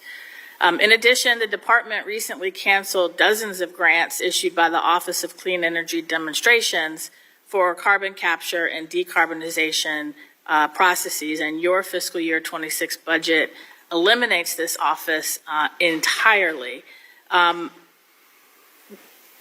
Were the department's subject matter experts involved in reviewing and deciding to cancel grants? I'm sorry. Can you repeat just the last part of the question? So the grants issued by the Office of Clean Energy Demonstrations that have been canceled, was the Department of Energy experts involved in that, or was that DOJ? That's entirely the Department of Energy. We have 5 DOJ employees at the department. Very small part of the staff, Okay. not involved in any project evaluations. Okay, thank you. Did you personally review any of the grant cancellations? Yes, I do. Okay, can you confirm that each awardee was given a chance to address any of the concerns raised by the Department of Energy before their grant was canceled? Most of the evaluations we're doing, we've sent out large data requests that come back. Some of them that were looked very unlikely to get over the hump were notified of decisions, but they have an ability to engage back with us, an informal dialogue with us, and then there's two additional appeal processes after that. So if we've made mistakes or the projects really are beneficial, that'll be sorted out. Well, I'm glad to hear that. And again, I have found it I've only been here, this is my 3rd year in Congress, but I have been very concerned by the lack of responsiveness that I've heard from the administration, particularly from the Department of Energy, as we try to get answers for constituents that have had either grants cut, who have had notifications that they should have gotten months ago delayed. And as part of my job is oversight. And I recognize I'm in the minority party, but I'm a member of Congress too, who has oversight over your agency. And I certainly would hope that when Democratic members of Congress ask questions to the agency and our legislative liaisons, that we get answers. And when we don't, every time I see you, I'm going to ask you those questions directly. So thank you. So the gentlelady's time has expired. And the chair now recognizes the gentlelady from Tennessee's 1st District for 5 minutes for questions. Thank you, Mr. Chairman. And thank you, Secretary, for being here today. Tennessee's well known for providing nuclear services, and that's the line of questioning I'm going to go down today.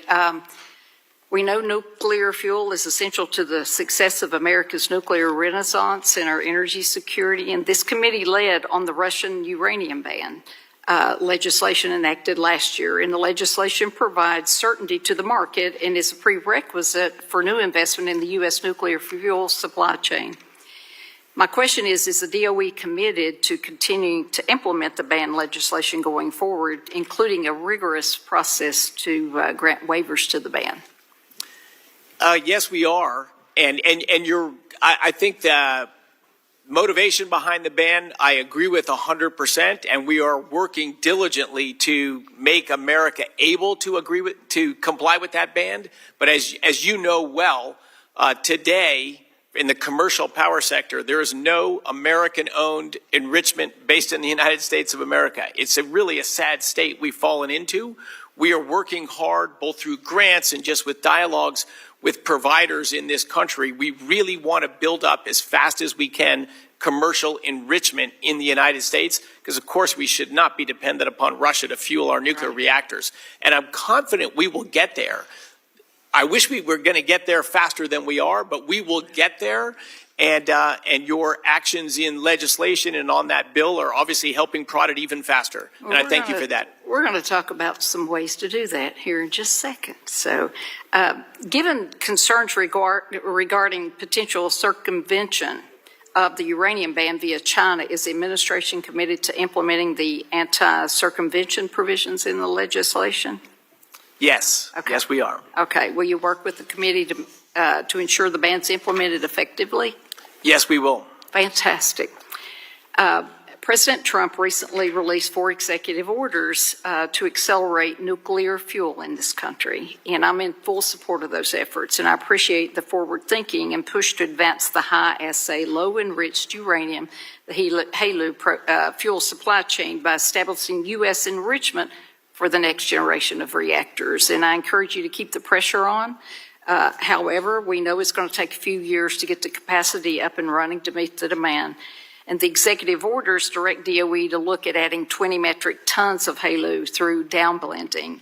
And my district is home to BWXT's nuclear fuel services. And in addition to manufacturing all of the Navy's nuclear fuel, they also currently operate NNSA's downblending for the tritium program. So we have unique capabilities like NFS in the U.S. that can help move these critical pro-U.S. energy policies forward. Have you identified enough feedstock material to deliver the 20 metric tons through downblending? I believe the answer is yes, but I am not sure of that, so I should be careful on that. But okay. You can get back to me on that. More broadly, how is DOE engaging industry to support these type of efforts? We're meeting with all existing people that work in the nuclear fuel cycle, people that may enter to work into that space. And, you know, after the end of the Cold War and the decommissioning of nuclear weapons and the flood of fuel that put on the marketplace and Russia's strategic interest in flooding the market with enriched uranium has really devastated the supply chain in the United States for nuclear energy, and we need to reverse it. Well, we have Oak Ridge, we have Y-12. NFS has also been awarded a recent contract by the DOE's NNSA to develop centrifuge pilot plant to ensure a domestic supply of enriched uranium for defense purposes. So there's a lot of energy around domestic enrichment for civilian nuclear power, and I appreciate that. But however, there's a lot less conversation regarding domestic uranium enrichment for national security, specifically for NNSA's deterrence program on highly enriched uranium for naval reactors. Can you share with the committee what the NNSA is doing to advance the so-called unobligated enrichment for national security? It is an active dialogue. We do enrichment, as you know, for our weapons programs and our national security reasons. Yeah. And I should say as well, look, Tennessee is a nuclear powerhouse, and not only me personally, but the country thanks Tennessee for what you provide to the nuclear complex, and I believe what you will growingly provide to the country going forward. You know, Oak Ridge has a centrifuge technology, and I understand that NNSA selected an industrial partner to help advance the lab's U.S.-derived technology with plans to build a pilot plant. Can you provide an update here for the record on where this program is and where it ranks in NNSA's priorities? Because China and Russia are sitting idle. The gentlelady's time expires. If you want to submit that question for the record, that'd be okay, I can do that. I got a couple more. We'll submit them. Thank you. Thank you. The gentlelady's time has expired. The chair now recognizes the gentlelady from Colorado's 1st District. Thank you so much, Mr. Chairman. Welcome to my fellow Coloradoan. Mr. Secretary, one of the things that frustrates us on this side of the aisle is the expression of lofty goals regarding energy expansion and operational efficiency. You talked about it in your opening statement, and I want to expand on my colleague's exploration of the issue of nuclear energy with you, which I know is one of the administration's energy goals. Is that right?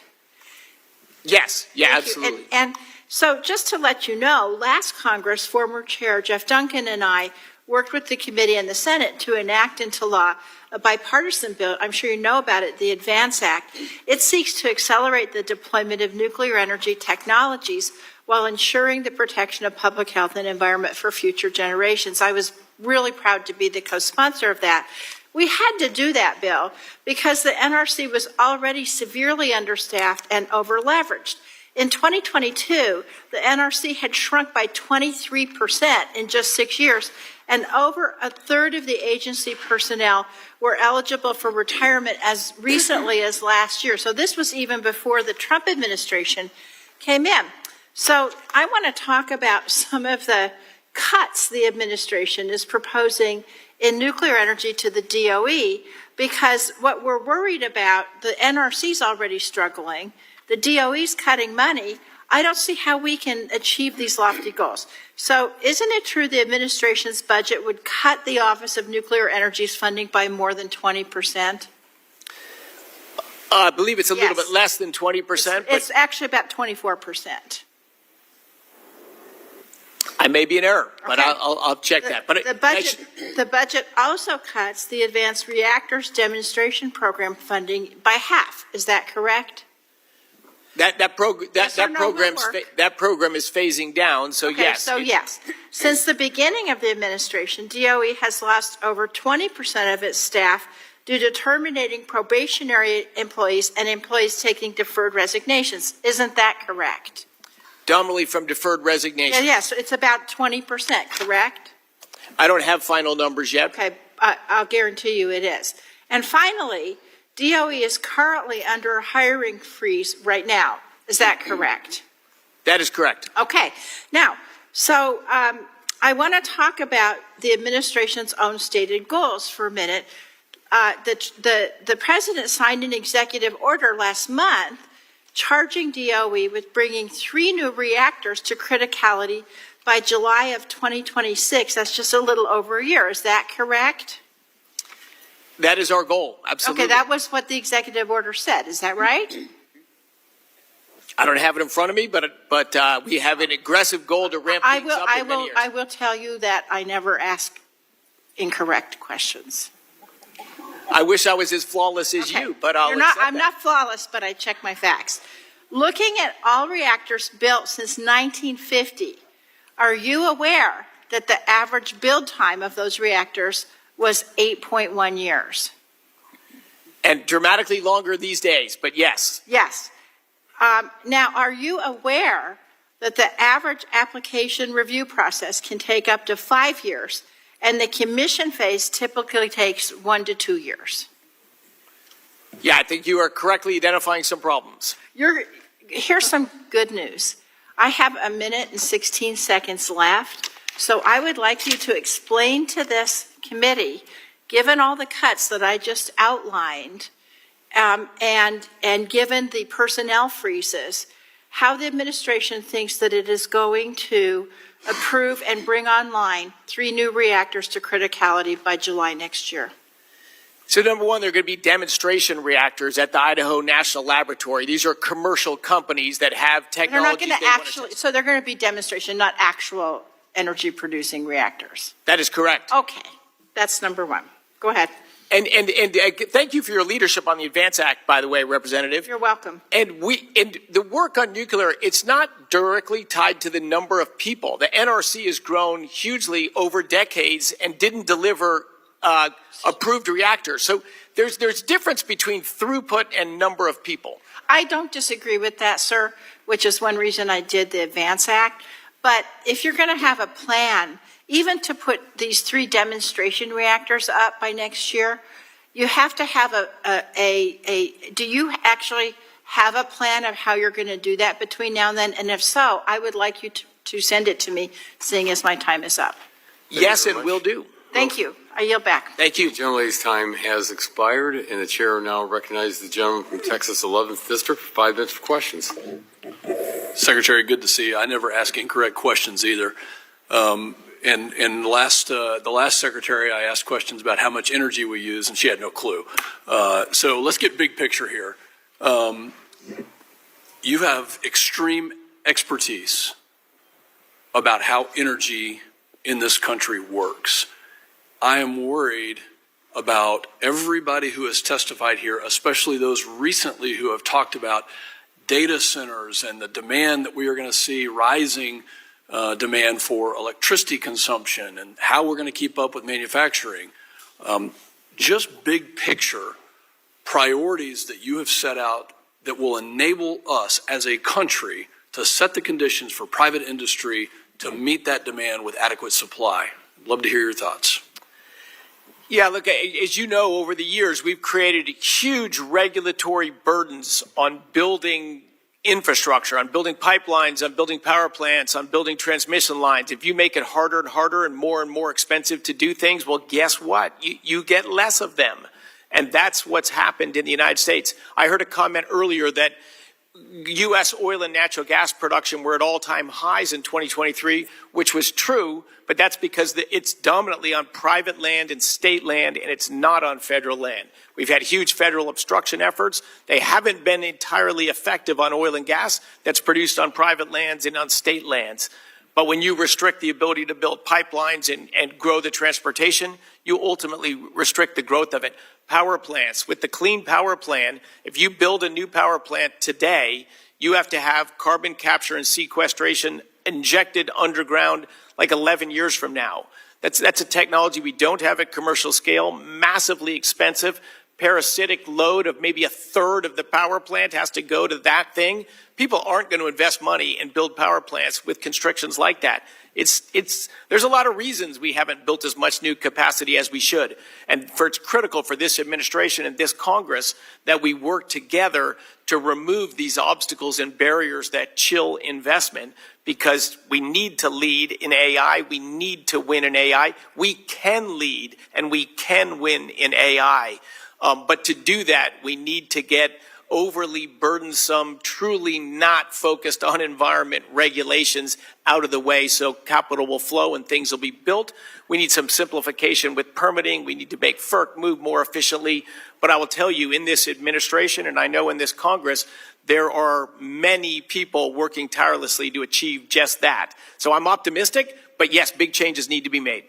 Thank you for your work on deregulation. Thank you for the work to set the conditions so that it allows industry to innovate. It allows industry to provide affordable, reliable energy that actually works, as opposed to what we saw the last 4 years. And on November 5th, American Public spoke loud and clear. I want to talk about the Mexico Pacific LNG export site and see if you have an update for us on that, what would be 1,000 BCF capable pipeline to deliver LNG to our partners and allies. And is there a status on this pipeline, on the permitting request?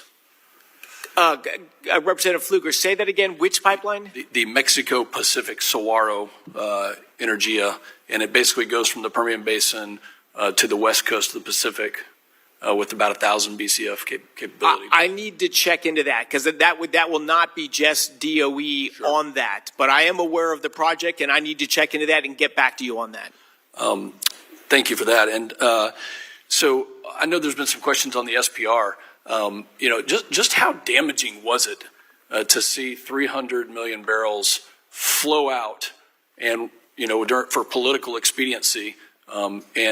I know there may have been some questions previously asked about this, but what can we do legislatively so that this never happens again? I don't have a good answer to that, the latter question, but I think it's a dialogue we should have. And as you said, what would the damage? Look, there was damage to the facilities from drying out oil too fast. That's certainly upwards of $100 million of repairs that are going on. It's a reduction in our security right now because we have meaningfully less oil stored in our strategic petroleum reserve. And I think it's a reduction in confidence in the seriousness of the United States.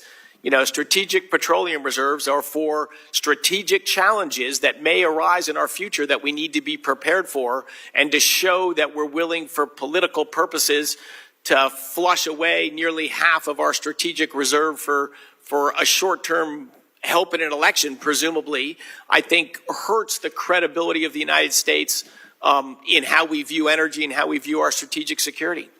Thank you for your leadership. My district, represents almost 45% of the country's crude oil production, and they want predictability. They want a horizon that they can provide that affordable, reliable energy on. Thank you for helping to set those conditions. I yield back.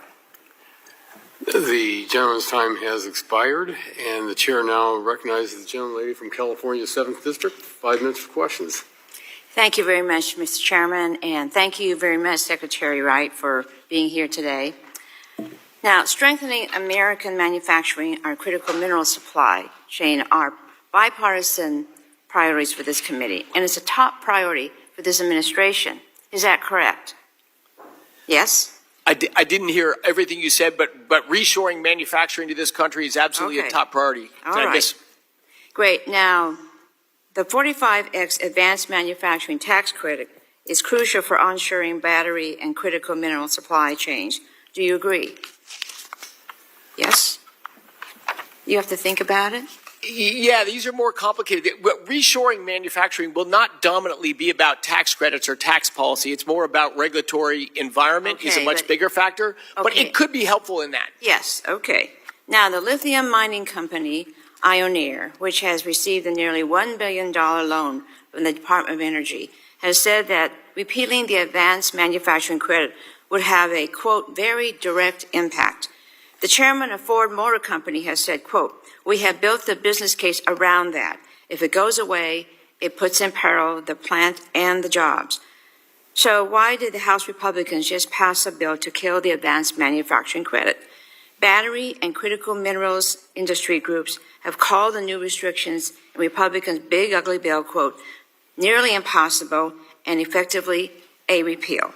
Secretary Wright, this bill will require American companies to trace the supply chain of every screw, nut, and bolt, to know information that they cannot obtain, including familial relationships of tangentially related parties, affiliates of lenders, and more.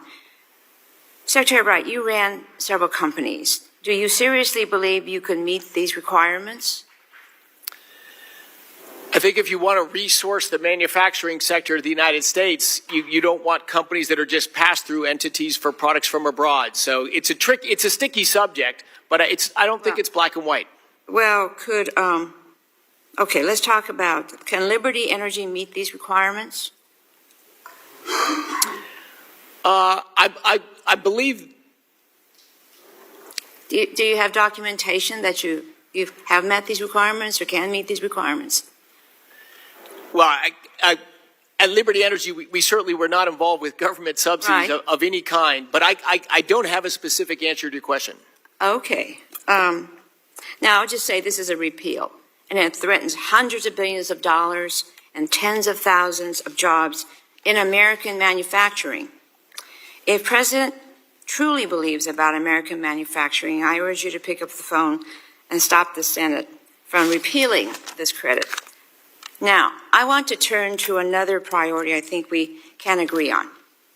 Next generation geothermal energy has the potential to become a critical source of clean energy. Now, Secretary Wright, you've been a very vocal supporter of geothermal. In fact, before joining DOE, you invested in Fervo, a leading geothermal company. Yes or no, is that accurate? That's accurate. Okay. And President Trump even included geothermal in his executive orders to boost domestic energy resources. Is that correct? Yes, that's correct. No? Okay. So why are congressional Republicans trying to kill the clean energy incentives that the geothermal industry is banking on? The CEO of Fervo, Tim Latimer, whose company you've invested millions in, was recently quoted saying, will we bring gigawatts on the grid this decade, or will it be the next decade? That's what the tax credits mean. It doesn't get more straightforward than that. The Republicans' big ugly bill kills the new energy tax credits, and that will kill next-gen technologies. Now, I know you agree with me because it was reported just yesterday that you called for maintaining the clean energy tax credits for geothermal at the Energy Imperatives Summit. Is that correct, yes or no?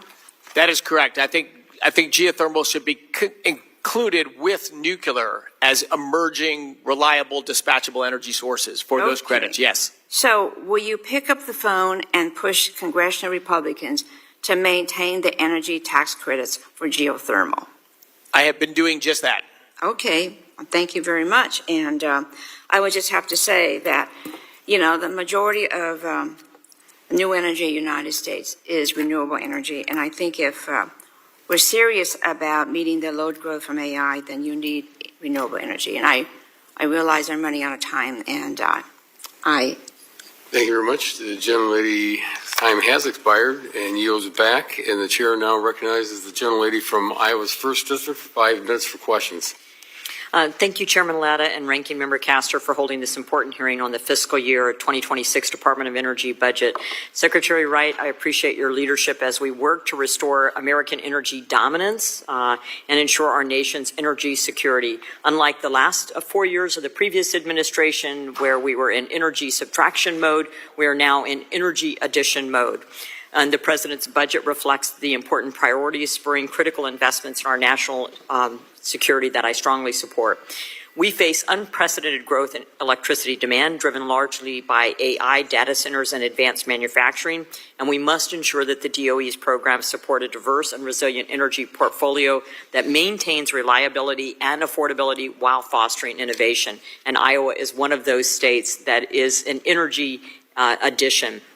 With the NERC projecting potential demand increases of up to 151 gigawatts over the next decade, we need to ensure Department of Energy's programs are laser focused on innovation and commercialization, and I look forward to working with you on that.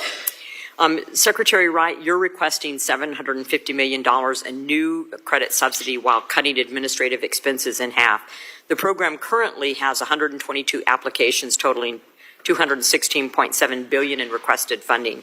Can you explain how you'll be able to process these through the pipeline and how you're going to address that issue with a decrease in personnel? Yeah, thank you for the question, Representative. And in the department, of course, there's always massively more requests than we can achieve. You know, if you offer low-cost money, there's a lot of customers for that. So I think key for us is to focus in on which are the projects can bring the greatest benefit to the American energy system and the American taxpayers. And yeah, the Loan Program Office with the current budget request is shrinking. Personally, I'd love to see it a little bit bigger than in the current plans right now. But boy, I certainly understand the Congress's and the American taxpayers' extreme frustration with the Loan Program Office that was used wildly, irresponsibly in the last 4 years, and particularly in the 76 days after the election and before inauguration. If I saw more than twice as much money lent out or committed in 76 days than in the previous 15 years, I'd be pretty suspicious of that program as well. So, you know, it dug a big hole.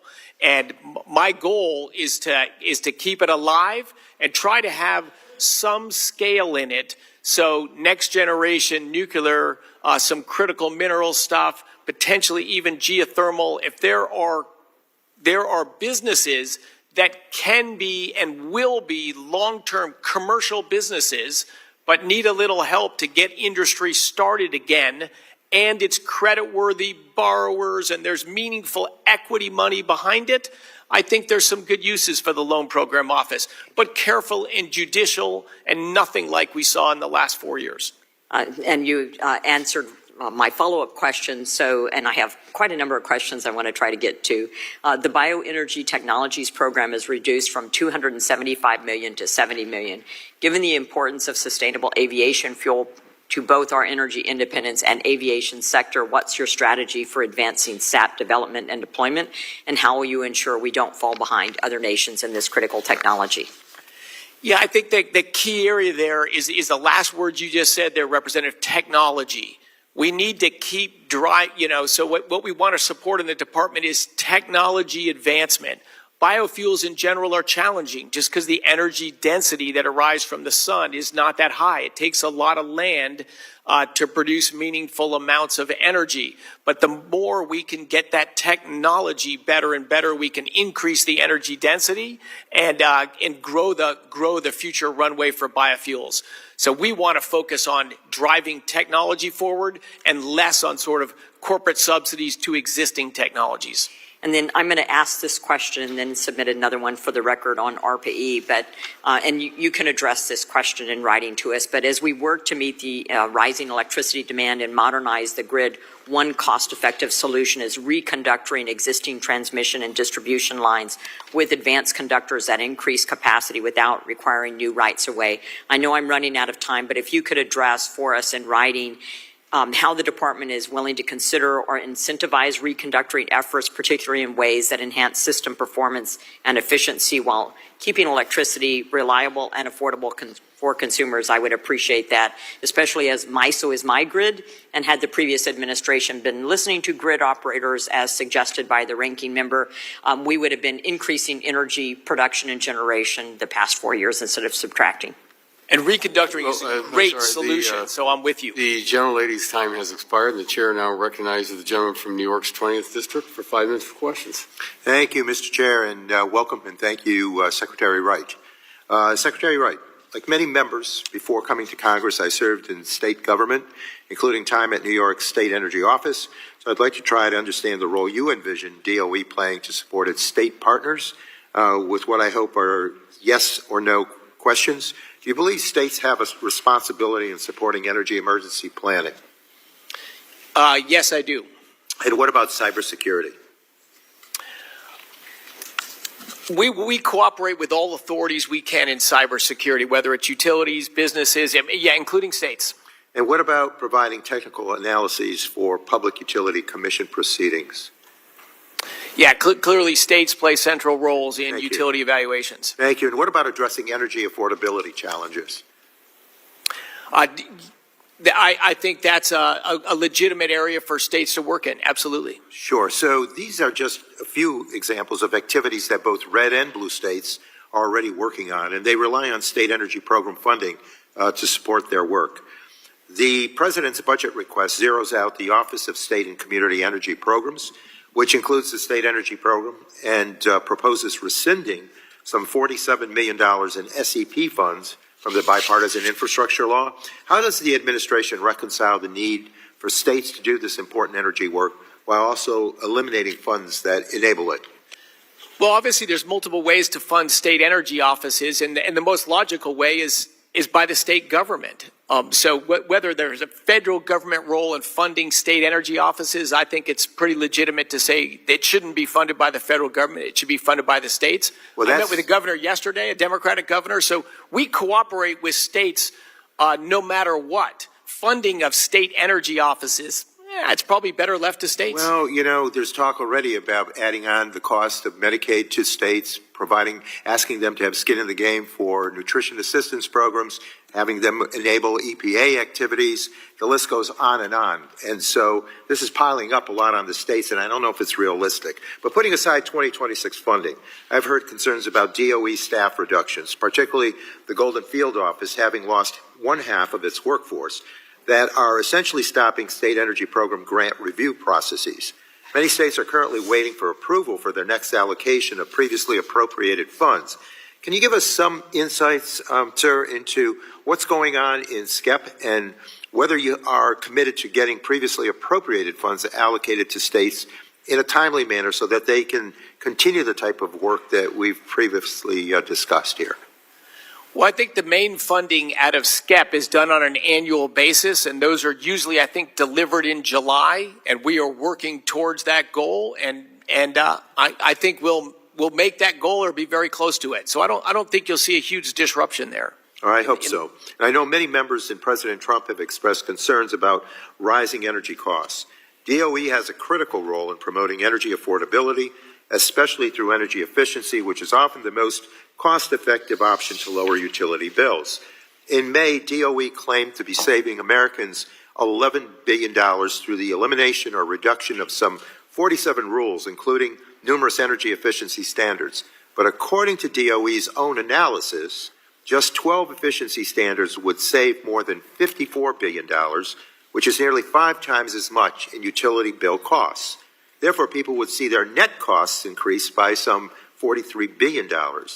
In addition to this being another major blow to energy affordability, this action would be illegal.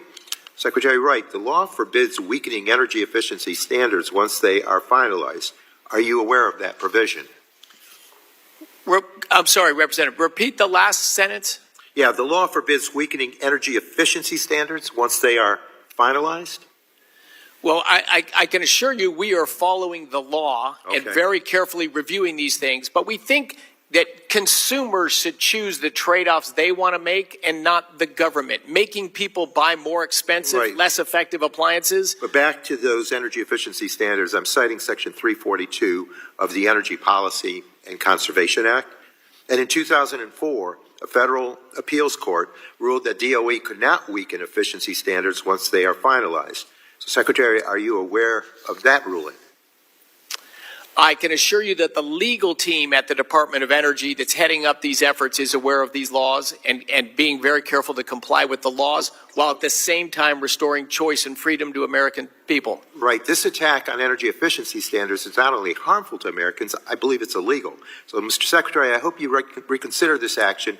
I request, Mr. Chair, unanimous consent to add to the record this policy analysis document from the Appliance Standards Awareness Project on the effects of the proposed rollbacks of efficiency standards on consumer energy costs. Without objection, so ordered. I appreciate that, and with that, I thank you and yield back. And the gentleman's time has expired, and the chair now recognizes the gentleman from Michigan's 10th District for 5 minutes for questions.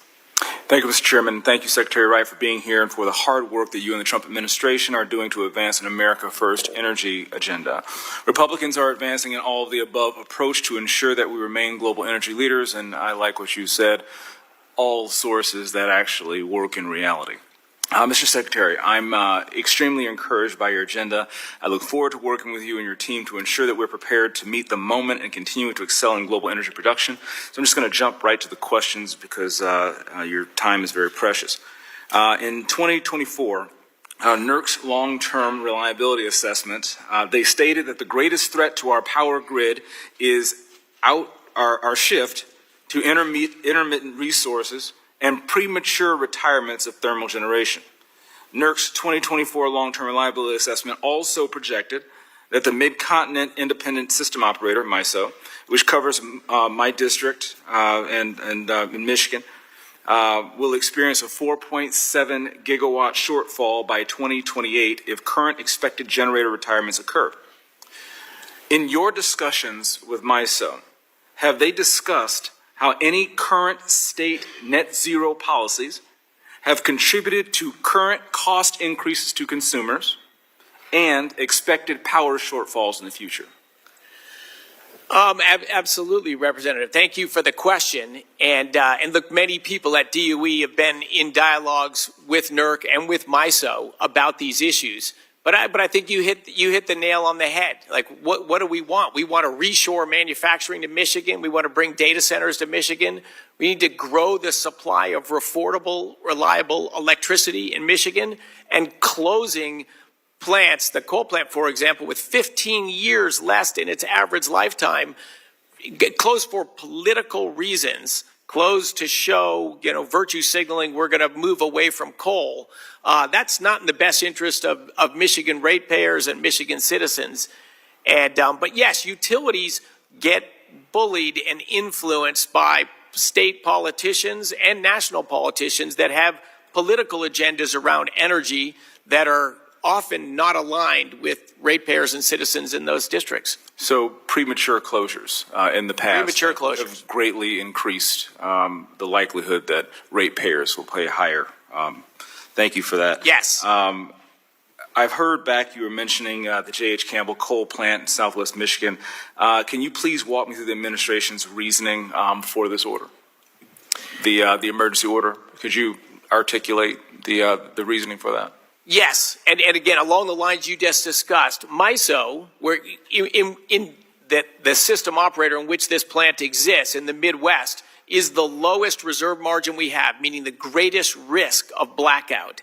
And, of course, it's the industrial heartland of the United States. And there was one recently. There was a blackout 2 days after we issued that order to keep that coal plant open. So when opponents were saying the White House claims that the intermittent nature of solar and wind generation will lead to energy shortages and fail to meet the surging electricity demand, 2 days after they said this, there was an actual shortage. Correct. So it sounds like you reacted quickly, and you reacted at least on time to not make it worse. Last question. I'm very concerned that even though we are trying to keep as much power online as possible, that this is going to directly result in increased rates for people in the state of Michigan. I'm sure you're aware that Consumers Energy filed a complaint with FERC against MISO seeking compensation for keeping open the J.H. Campbell coal plant this summer. I look forward to working with you and your team to make sure the reliability in our region is strengthened while not being financially punitive to our energy customers in Michigan. As MISO is a large organization, where this power is dispatched is going to benefit a larger organization. And so, therefore, those costs should necessarily be spread out, as we all have to make sure that we are cooperating to make sure that we keep our power high and keeping our costs low. Is there anything that I have missed that would more accurately reflect the administration and your actions specifically related to that coal plant? I think you're very well spoken, right on, and I share your interest for a reliable, affordable grid. That's what our citizens and our ratepayers want, and that's what we need to work towards. I would also encourage you or thank you for your efforts on the big, beautiful bill. The reforms in there in energy policy will not only save Americans money by stopping the 30-year-long subsidies for intermittent energy sources, not only will the federal government save money, but by stopping the rapid increase in intermittent sources on grids, we will reduce stress on grids and reduce costs. So thank you for your leadership in this area. I appreciate your support. Hopefully we can make consumers whole. Thanks. Bye-bye. And you, I yield. Thank you very much. The chair now recognizes the gentleman from Texas 33rd District for 5 minutes for questions. Mr. Chairman, thank you very much. Secretary Wright, thank you for being here today. Congratulations on your appointment. I know that we've had some good news in the oil patch and some interesting news in the oil patch. And I wanted to just ask you a few questions, particularly around everything that's happening nationally. Your FY26 budget proposal guts proven bipartisan energy programs, some of which directly support our domestic workforce and ensures American energy dominance. And here's what's not in your budget that I wanted to talk with you about: a plan to deal with the consequences of mass deportations in the Permian Basin. As you know, the Permian accounts for nearly 50% of the oil production. That's around 6 million barrels a day. And that production doesn't rely just on rigs and engineers. It depends on a workforce. And many of those dangerous jobs in the oil patch, as you know, because you've been in the oil patch, you know that many of those dangerous jobs are performed by people in this country that are undocumented. And so if ICE were to hit Midland or if they were to hit Odessa, I don't think there's any plan in your budget to replace those workers or that lost production. In Odessa, studies show that undocumented workers make up about 13% of the workforce. That's one of the key hubs for Permian operations. And I've seen other anecdotes where oil field service companies in Midland have only about 5 or 10% of their employees with genuine papers. And so, as you know, those aren't soft skill jobs. Those are people that are out in the heat, people that risk injuries to their hands and to their other limbs. And they're having that hot Texas heat. I'm sure you've been out there in the summer. As someone from Fort Worth, I've been out there in the summer, and I think we all know that it's hot. Where in your budget, and this is a question that I have for you, where in your budget do you account for the impact of potential mass deportations on oil production in the Permian Basin? Because if Stephen Miller wants 3,000 people a day deported, which has been reported that he does, what are you going to do to replace those workers? A great question, Representative. And yes, you're correct. I've worked for years out there employing thousands of people in that region. And a large number of them are relatively recent immigrants from Mexico and from further south of the border. Tremendous, hardworking, awesome workers. But certainly in my company, all of them are here illegally. They are not illegal immigrants. I'm sure there are some, but I would suspect the percent that are illegal is quite small. Yeah. You gave a number of 13%. That may be one small community. Did you use third-party companies for to hire employees where they weren't hired directly by you, but they were brought in by a third party that had their papers and had their Social Security numbers already ready, or did you hire all of those people? We hired all of those people. We have an employee. And you use the E-Verify system to, okay? Correct. So let me ask you a question. If ICE were to show up to Midland today and do a large-scale deportation, and it were to get a little bit rowdy, would you support the president calling in the National Guard to Midland, Texas, or West Texas, like he has in Los Angeles?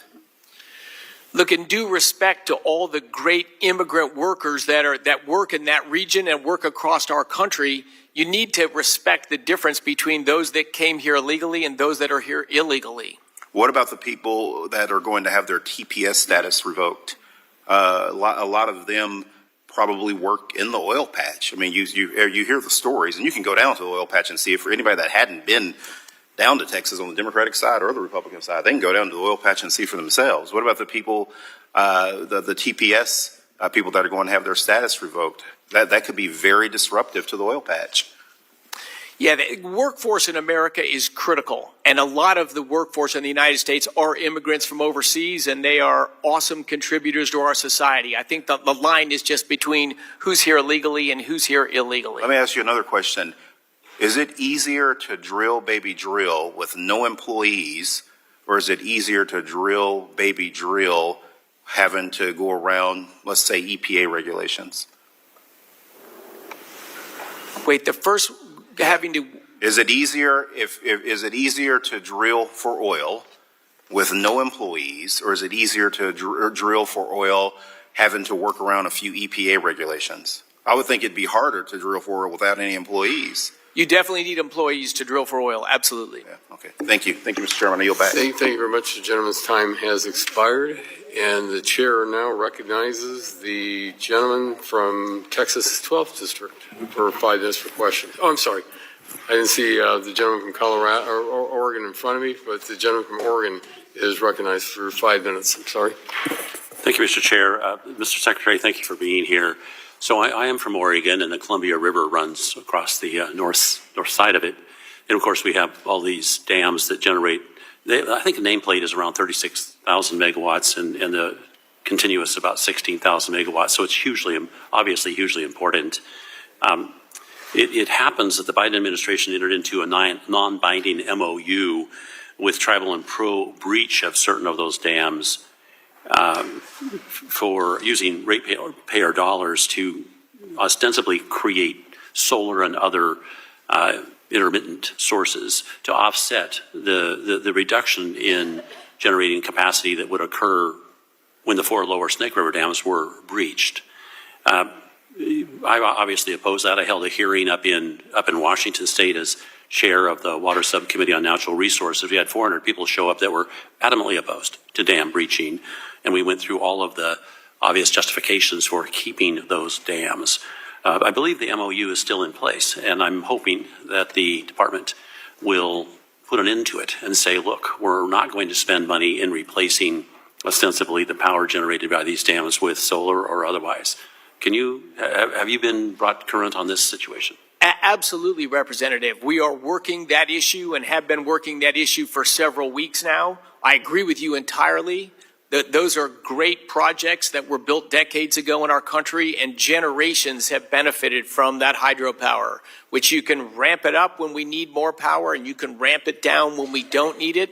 That's highly valuable power. And you can never replace something like that with wind or solar because you don't know when they're going to be there and when they're not there. They are totally different things. We don't have a bag to store electricity in. The critical criterion of an electricity grid is that it meet demand at peak time. And that function as a gigantic storage device that in those sets of dams up and down the Columbia River and the Snake Rivers is hugely important to intermittent power, is it not? It's hugely important to our grid. Absolutely. They can reduce the damage of intermittent power sources, but even without intermittent power sources, you need to be able to have higher electricity at times of peak demand and less electricity at times where demand is low, and hydropower allows you to do that. They're tremendous resources. There's no doubt that we're engaged in an existential battle when it comes to artificial intelligence, and there's been a number of server farms owned by many moving into the Northwest. I think they're going to be a huge part of us ultimately winning that race. But there seems to be a disconnect when it comes to the absolute need for additional electrical generation. I see that we have basically a flat production curve, flat, and China has one that's shooting straight up. What is your plan? What is the department's plan to do to catch up, if you will?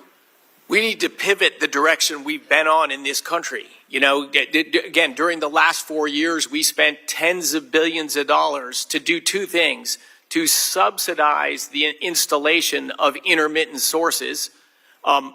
Peak demand in PJM, where we are right now, inauguration night at 4 a.m., wind was 2% of electricity, solar was 0. Together, between the two of them, 2% of peak demand. That's when it matters. If you're not there at peak demand, you're just a parasite on the grid because you just make the other sources turn up and down as you come and go. So we are trying to reduce the barriers to investment in reliable dispatchable sources such as hydropower. And we are doing everything I can together with this Congress through the big, beautiful bill to reduce the subsidies that put intermittent, unreliable sources on our grid. We pay people to put stuff on our grid that ultimately makes our grid more expensive. If you subsidize something, it better be cheaper. We're subsidizing something and getting a more expensive product at the end. That's a big loss. And could you also, can you also address the fact that with intermittent power, you have to have a backup, thus you double the cost, triple the cost, because you can't just rely upon wind when the wind doesn't blow. So you've got to have that backup. So that's driving up the cost of that particular source of power, is it not? Well, correct. And we're inadvertently making all these other energy sources have to back them up. If you build a natural gas power plant, for example, and then the sun shines and you got to turn it down, and then the sun goes behind a cloud and you got to turn it up, that's a much less efficient way to run a power plant. Our electricity markets have rewarded low-value electricity, and we've subsidized to put more of it on. Germany and Denmark and England have shown where this leads: deindustrialization. It really does. Thank you so much. Yield back. Thank you very much. The gentleman's time has expired and yields back. The chair now recognizes the gentlelady from Washington's 8th District for 5 minutes for questions. Thank you, Mr. Chairman. Before I even start, as I listen to the bashing of intermittent sources of energy, it occurs to me that we could resolve all of those issues if we got sensible permitting reform done, and there is a bipartisan bill that I would love to see us work on together to do just that. Thank you for being here today, Secretary Wright. Like many of my colleagues, I'm very concerned about the staffing cuts that have taken place under your leadership. It seems to me that the rollout of these cuts, especially in Washington state, has not been strategic or tactical. They've been indiscriminate and arbitrary and are often followed by an oops.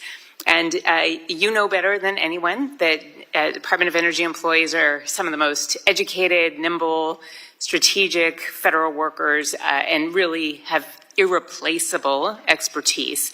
So it doesn't look good, and it doesn't bode well for your reputation to kneecap such an important agency at a time when energy needs are skyrocketing and we're facing a climate crisis and need to decrease emissions. So I'd like to highlight the issues at the Bonneville Power Administration. I only have 5 minutes. You know what Bonneville does. It's a balancing authority that keeps the lights on in the Northwest, keeps electricity flowing. We've got engineers and operators who manage the grid 24/7, and the linemen who go out in the worst weather and repair that grid. And every single person there is necessary. They also do this at zero cost to taxpayers. This is all ratepayer funded. And so to take a doge to that and fire people makes no sense for any explanation you might give. So my first question is, I just want to know, were you aware that Bonneville was already encountering a workforce shortage before this year's staffing reductions? Yes, I was aware of that.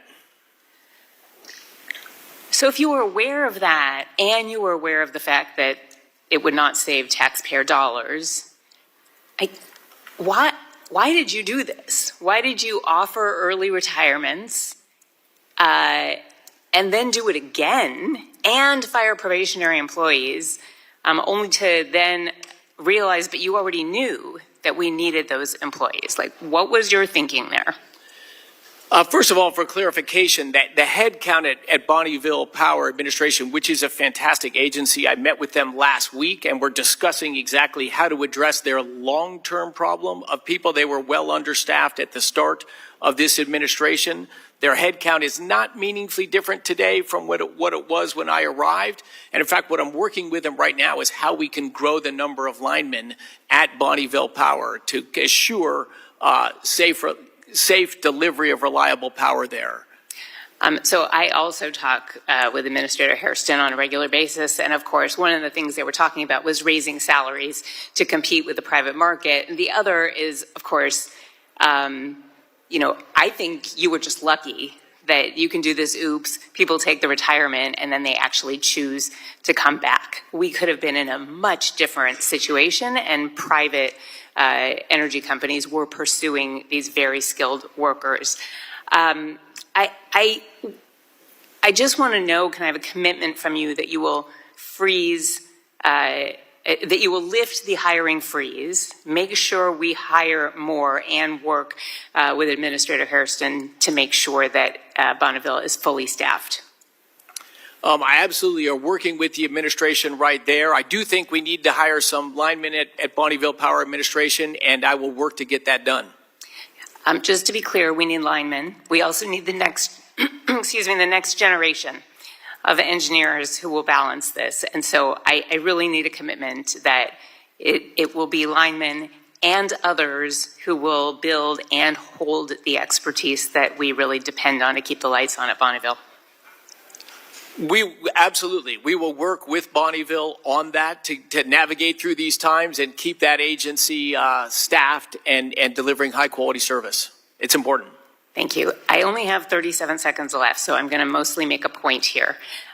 You were just talking with Congressman Bentz about hydropower and the benefits of being able to turn it up or down to meet demand. It turns out that even better than turning on and off turbines is to actually use excess energy to make hydrogen, because that is one of our energy sources in the future, and we need all of the above as energy needs are skyrocketing. And so I would just like to emphasize that the uncertainty about grants and tax credits for hydrogen hubs around the country, and particularly my passion would be green hydrogen, is really imperiling the ability to put more energy sources on the grid, and is putting a thumb on the scale for oil and gas. And I would object as one of the hydrogen hubs to that. Thank you, and I'll yield back. The gentlelady's time has expired. The chair now recognizes the gentleman from Texas's 12th district for 5 minutes for questions. Thank you, Mr. Chairman, very much. Mr. Secretary, thank you very much for being here today. Very interesting hearing.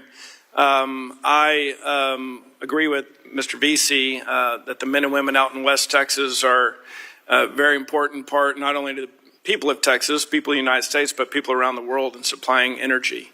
I want to stay in West Texas, but not go that far West Texas, and talk about Abilene. Abilene Christian University has one of the 2 permits from the NRC to build the next generation reactor. The DOE committed in 2019 to provide the fuel and salt for the project, as it does for every existing university research reactor. Will the DOE support this advanced nuclear project by honoring that commitment? Yeah, that is our intention. And the department is working with Abilene right now to figure out it's a different type of fuel in a molten salt reactor design, how to accommodate that request. But I'm quite proud and impressed by the work going on at the university, and we certainly want to support it. Can you give us some sort of, in your mind, a timeline from when we see where they are now to where they'll be in 5 to 10 years, perhaps? A timeline and where that reactor will be. Will it be online? Will it be working? Will it be, are they testing from now till a decade from now? Where, in a perfect world, where would you like to see them in 5 years or 10 years? Oh, in a perfect world and in a reasonable regulatory regime, which is a huge part of our agenda, absolutely. That should be selling electricity 5 years from now, and I sure hope it is. Me too. Mr. VC, to talk about the workforce, so one of the potential roadblocks to building a nuclear energy is the workforce. How will the DOE budget requests increase support for universities and technical and community colleges to train the next generation of nuclear scientists and skilled workers to be able to support the goal of the nuclear build out? Yeah, that is a key thing. We've had, as I say, nuclear hasn't been sexy for a few generations because we haven't done much with it. And it's when I speak and go around, I want to get young people excited again and wanting to go into this industry. But the only thing that'll happen is if things are happening. If we're building reactors and they're selling power and businesses are growing, that's going to draw people into the industry. And for us, for research funding and our efforts in the commercial space, if we can focus our dollars on things that make American energy system better and that consumers want to buy, those are the businesses that'll grow, that are not going to be blowing with the wind of government subsidies. We need sustainable industries that can grow because customers want to buy their products. That's what will bring people into that industry, and that's what we need to have happen with nuclear. Once we can build some reactors and get some efficiencies and drive costs down, I think this industry can really take off. And one of my colleagues across the aisle earlier was bragging about the Texas grid and that the wind and the solar especially, but those are subsidized, correct? They are. And our other entities on the grid, nuclear, natural gas, coal, are not subsidized. Is that correct? That is correct. Okay. So, in fact, they're penalized. Right. Thank you. By being forced to turn on and off all the time. Right. So, so to that point, we obviously need more power in Texas. There's no doubt about that. What's your thought of how Texas goes about to create more power, or the power needs in the future for us? Well, one of the houses in Texas, I'm not sure if it was the House or the Senate, passed a bill. I do not believe it's the House. But it's passed them both. But yeah, passed them both. And I think that's a very electricity is complicated. And again, as I was discussing before, because you got to balance supply and demand at all times. But I think that Texas proposal that if you're going to bid into the electricity market and be treated like everybody else, you got to be able to provide 24/7 power. I always say to people, would you pay the same amount of money for an Uber that you didn't know when it was going to pick you up or where it was going to drop you off? That's just not the same product. We need to have people bidding into a marketplace that are both delivering the same product, which is 24/7 electricity, because that's the only thing customers will buy. Perfect. Thank you very much. Thanks for your time, Mr. Chairman. I'll yield the rest of my time. Thank you. Well, thank you very much. The gentleman yields back, and the chair now recognizes the gentlelady from Texas's 7th District for 5 minutes for questions. Thank you, Chairman Latta. A lot of Texans in here today. Obviously, this is very important to our state and our constituents, and so I thank you, Secretary Wright. I think this has been an important and useful hearing for all of us, and I've made a lot of notes and a lot of questions on a lot of things this morning. I hope we can get to all of them. I kind of think we can't, but let me start as I planned, which is letting you know, Mr. Secretary, that I represent Houston, the energy capital of the world, which is home to 11% of United States energy jobs, and there are more than 4,700 energy-related firms, and where I understand you have many friends, Mr. Secretary. Energy capital of the world. I agree with you 100%. It sure is. My colleagues here are tired of hearing me say it, but it's important, and the issues that we're talking about today are really important to my constituents, and the number one thing I'm hearing from them, as well as from people in the business across the country is the need to know the rules and regulations and the requirements to be able to trust that long-term projects can move forward and that they can get the approvals they need. And certainly I agree with my colleagues who have said we have got to tackle permitting reform in this committee, in this Congress, and have good bipartisan, durable permitting reform. That's a huge issue. They need permitting certainty. They need investment certainty. They need to be able to plan, as you well know from your experience, and before making these multi-billion-dollar investments that Americans across the country are going to rely on, they need to be able to rely on the process itself. And so I agree that the process can and should be and must be improved.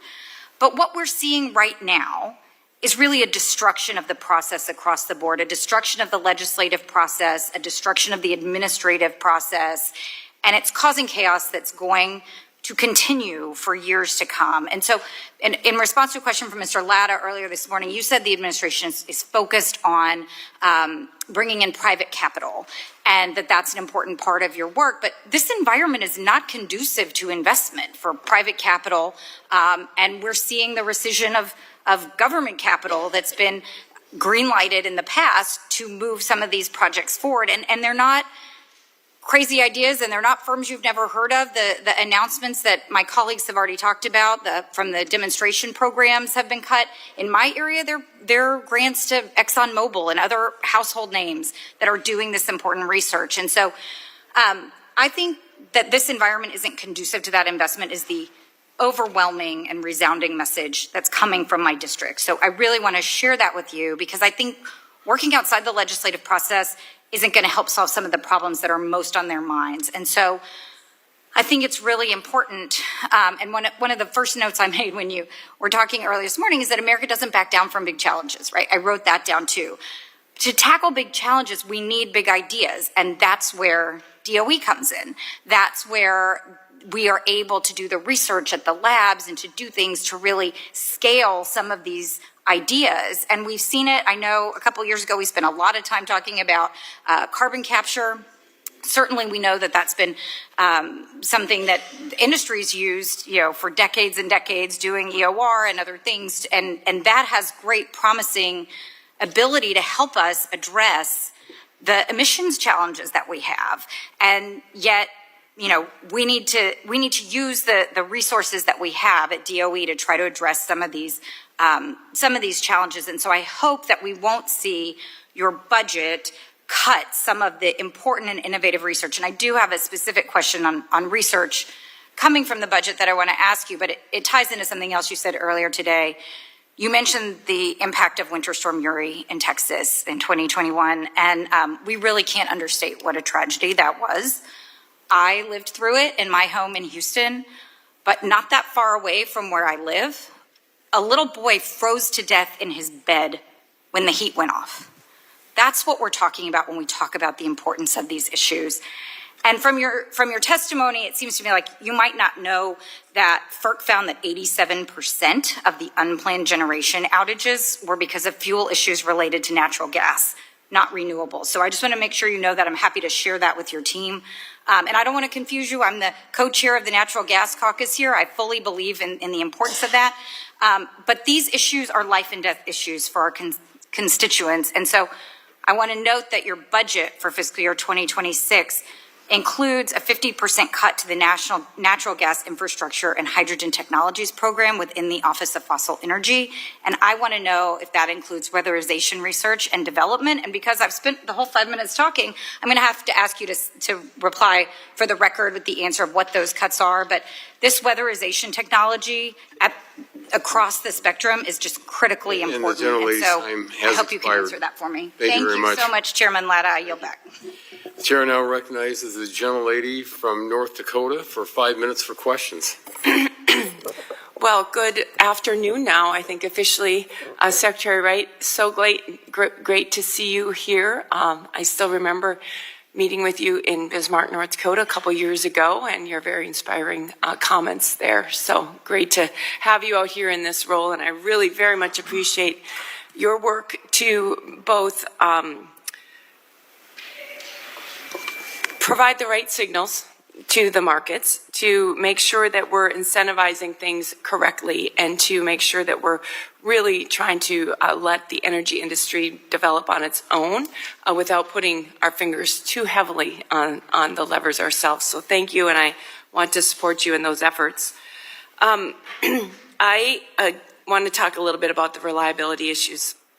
Given that NERC's assessment today is that 2/3 of our systems in the U.S. don't have enough power to meet demand, given certain circumstances today, and we're looking at retiring 115 gigawatts of baseload generation, and we're seeing significant demand increases. All of that looks like a huge train wreck to me and to many others.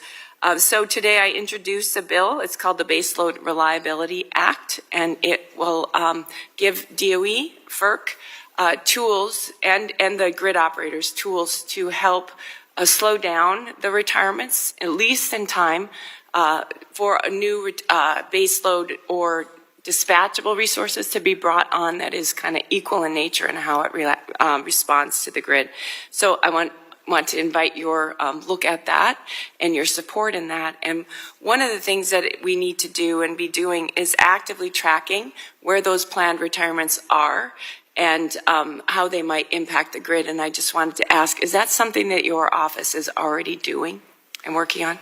It is, Representative, and thank you for not just your comments and question here, but for your leadership. You've been an outspoken person in what I used to call energy sobriety, just being thoughtful. Look, there's no clean energy sources, there's no dirty energy sources. They just all have different trade-offs. Right. But we produce energy for one reason, which is to better people's lives.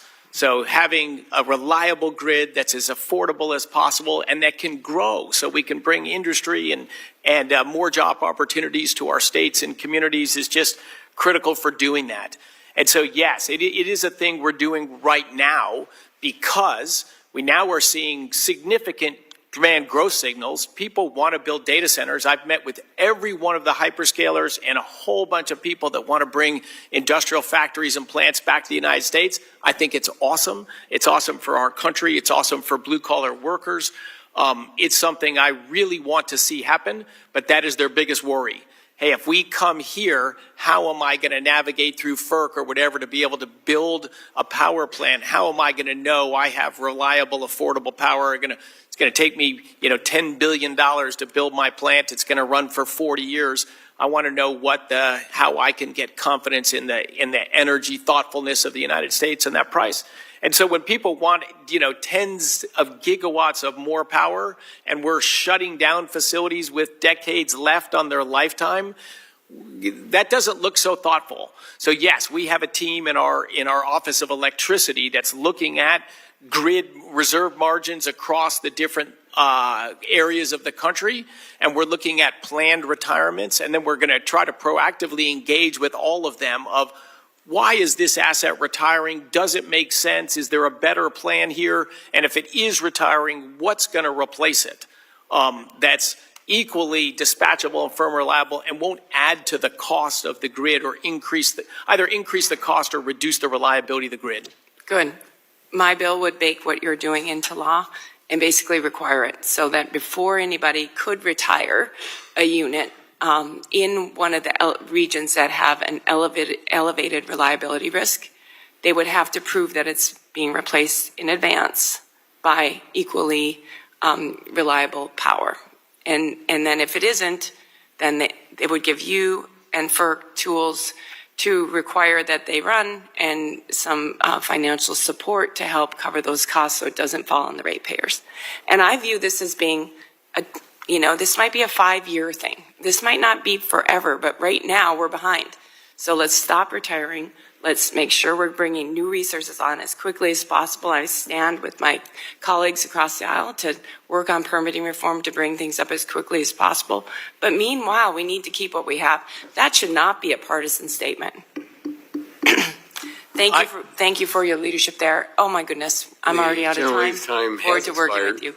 And it yields back, and the chair now recognizes the gentlelady from New York's 14th District for 5 minutes for questions. Thank you so much, Mr. Chairman.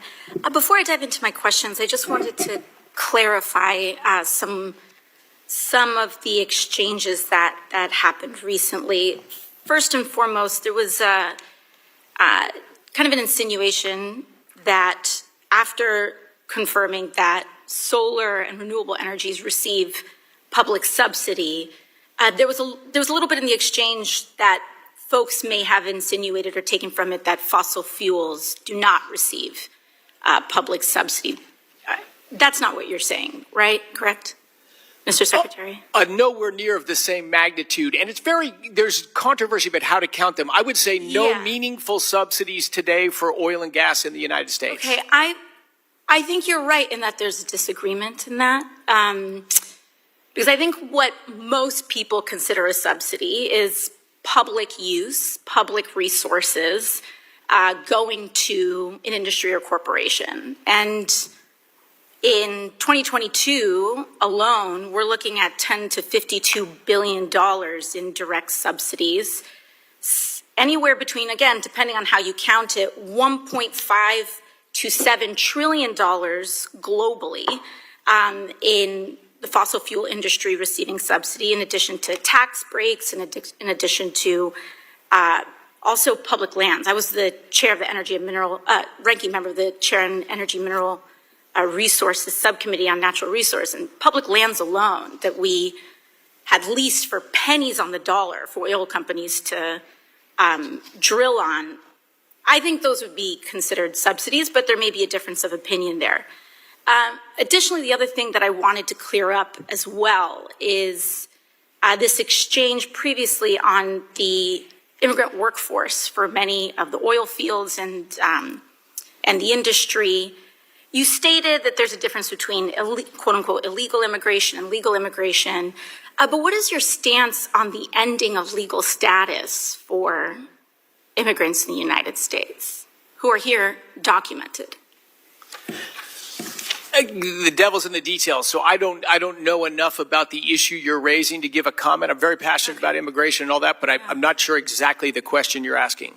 So there are hundreds of thousands of legally documented immigrants here, many that work in the energy sector that, you know, are here under different kinds of authorizations, one being temporary protected status that Mr. Vesey had raised. And the administration is ending this status that provides a path to work permits, legal work permits, for huge sectors of the workforce in the United States. Are you supportive of ending these work authorizations? Again, I'm not actively working on immigration policy and all that. I don't think I have a thoughtful response to that. Understood. I'll get back to my question line. In a February interview with Bloomberg, when asked what oil prices you are targeting as Secretary, you stated lower is better. And I take it you stand by that statement, correct? Yes, in general, lower is better because there's far more consumers than producers. Mm-hmm. And even if that means oil company stock prices falling? I don't think American consumers should worry about the stock prices of oil and gas companies. You do need a healthy sector to actually produce, but that's what a market mechanism does. The cure for high prices is high prices, and the cure for low prices is low prices. And I think we're in agreement there. Given your statement on aiming for lower oil prices, what are your stances on the president's tariffs that are increasing costs of production?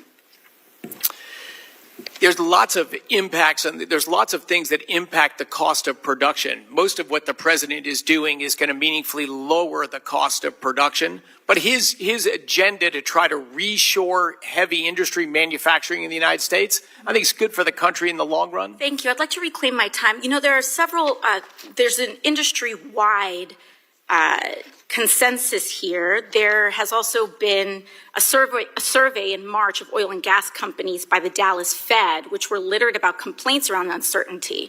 Companies in this survey commented on the rising costs for materials like steel, which was subject to a 25% tariff at the time and is now subject to a 50% tariff as of June 4th.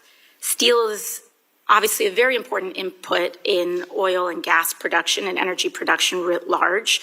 Mr. Chair, I would like to seek unanimous consent to enter these complaints into the record.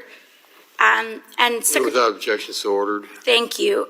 Secretary Wright, how does the President's tariffs plan and policy, particularly around steel, align with lowering costs for reducing uncertainty? Well, if I could interject, the lady's time has expired. If you could answer that in writing, it'd be appreciated. Thank you. I'll do that, or we can talk another time. Thank you. The lady's time has expired, and the chair now recognizes the gentleman from South Carolina's 7th District for 5 minutes for questions. Thank you, Mr. Chairman and Secretary Wright. Thank you for your testimony today, for joining us. I represent the 7th District of South Carolina. It's one of the fastest growing regions in the country. From the beaches in Myrtle Beach to the industry hubs of Florence, we're seeing a surge in population, in investment, and of course with that, Mr. Secretary, comes energy demand. Our economy is being transformed by advanced manufacturing, high-tech data centers, and a world-class digital infrastructure.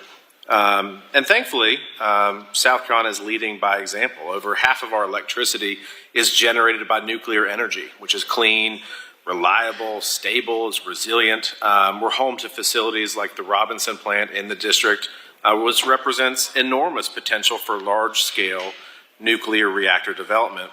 We have a skilled workforce. South Carolina always has in this industry, and we have institutional expertise. What we need now, I think, and what we've had problems with in the past under prior administrations is we need a federal partnership to match that ambition.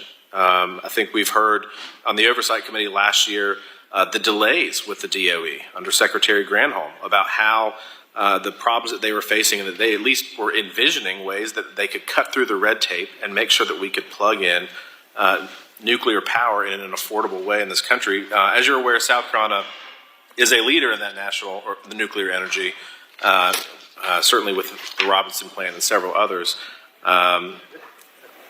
What specific actions would you like the committee to consider, whether it's new legislative authority or regulatory streamlining, to ensure that the Loan Programs Office can fully support this next wave of nuclear development and deliver results for communities like mine in South Carolina? Yeah, great question.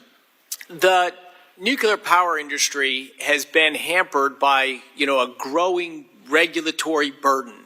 I've used this example before, but if you brought Grand Central Station, the train station in Midtown Manhattan, to the NRC, it could not be permitted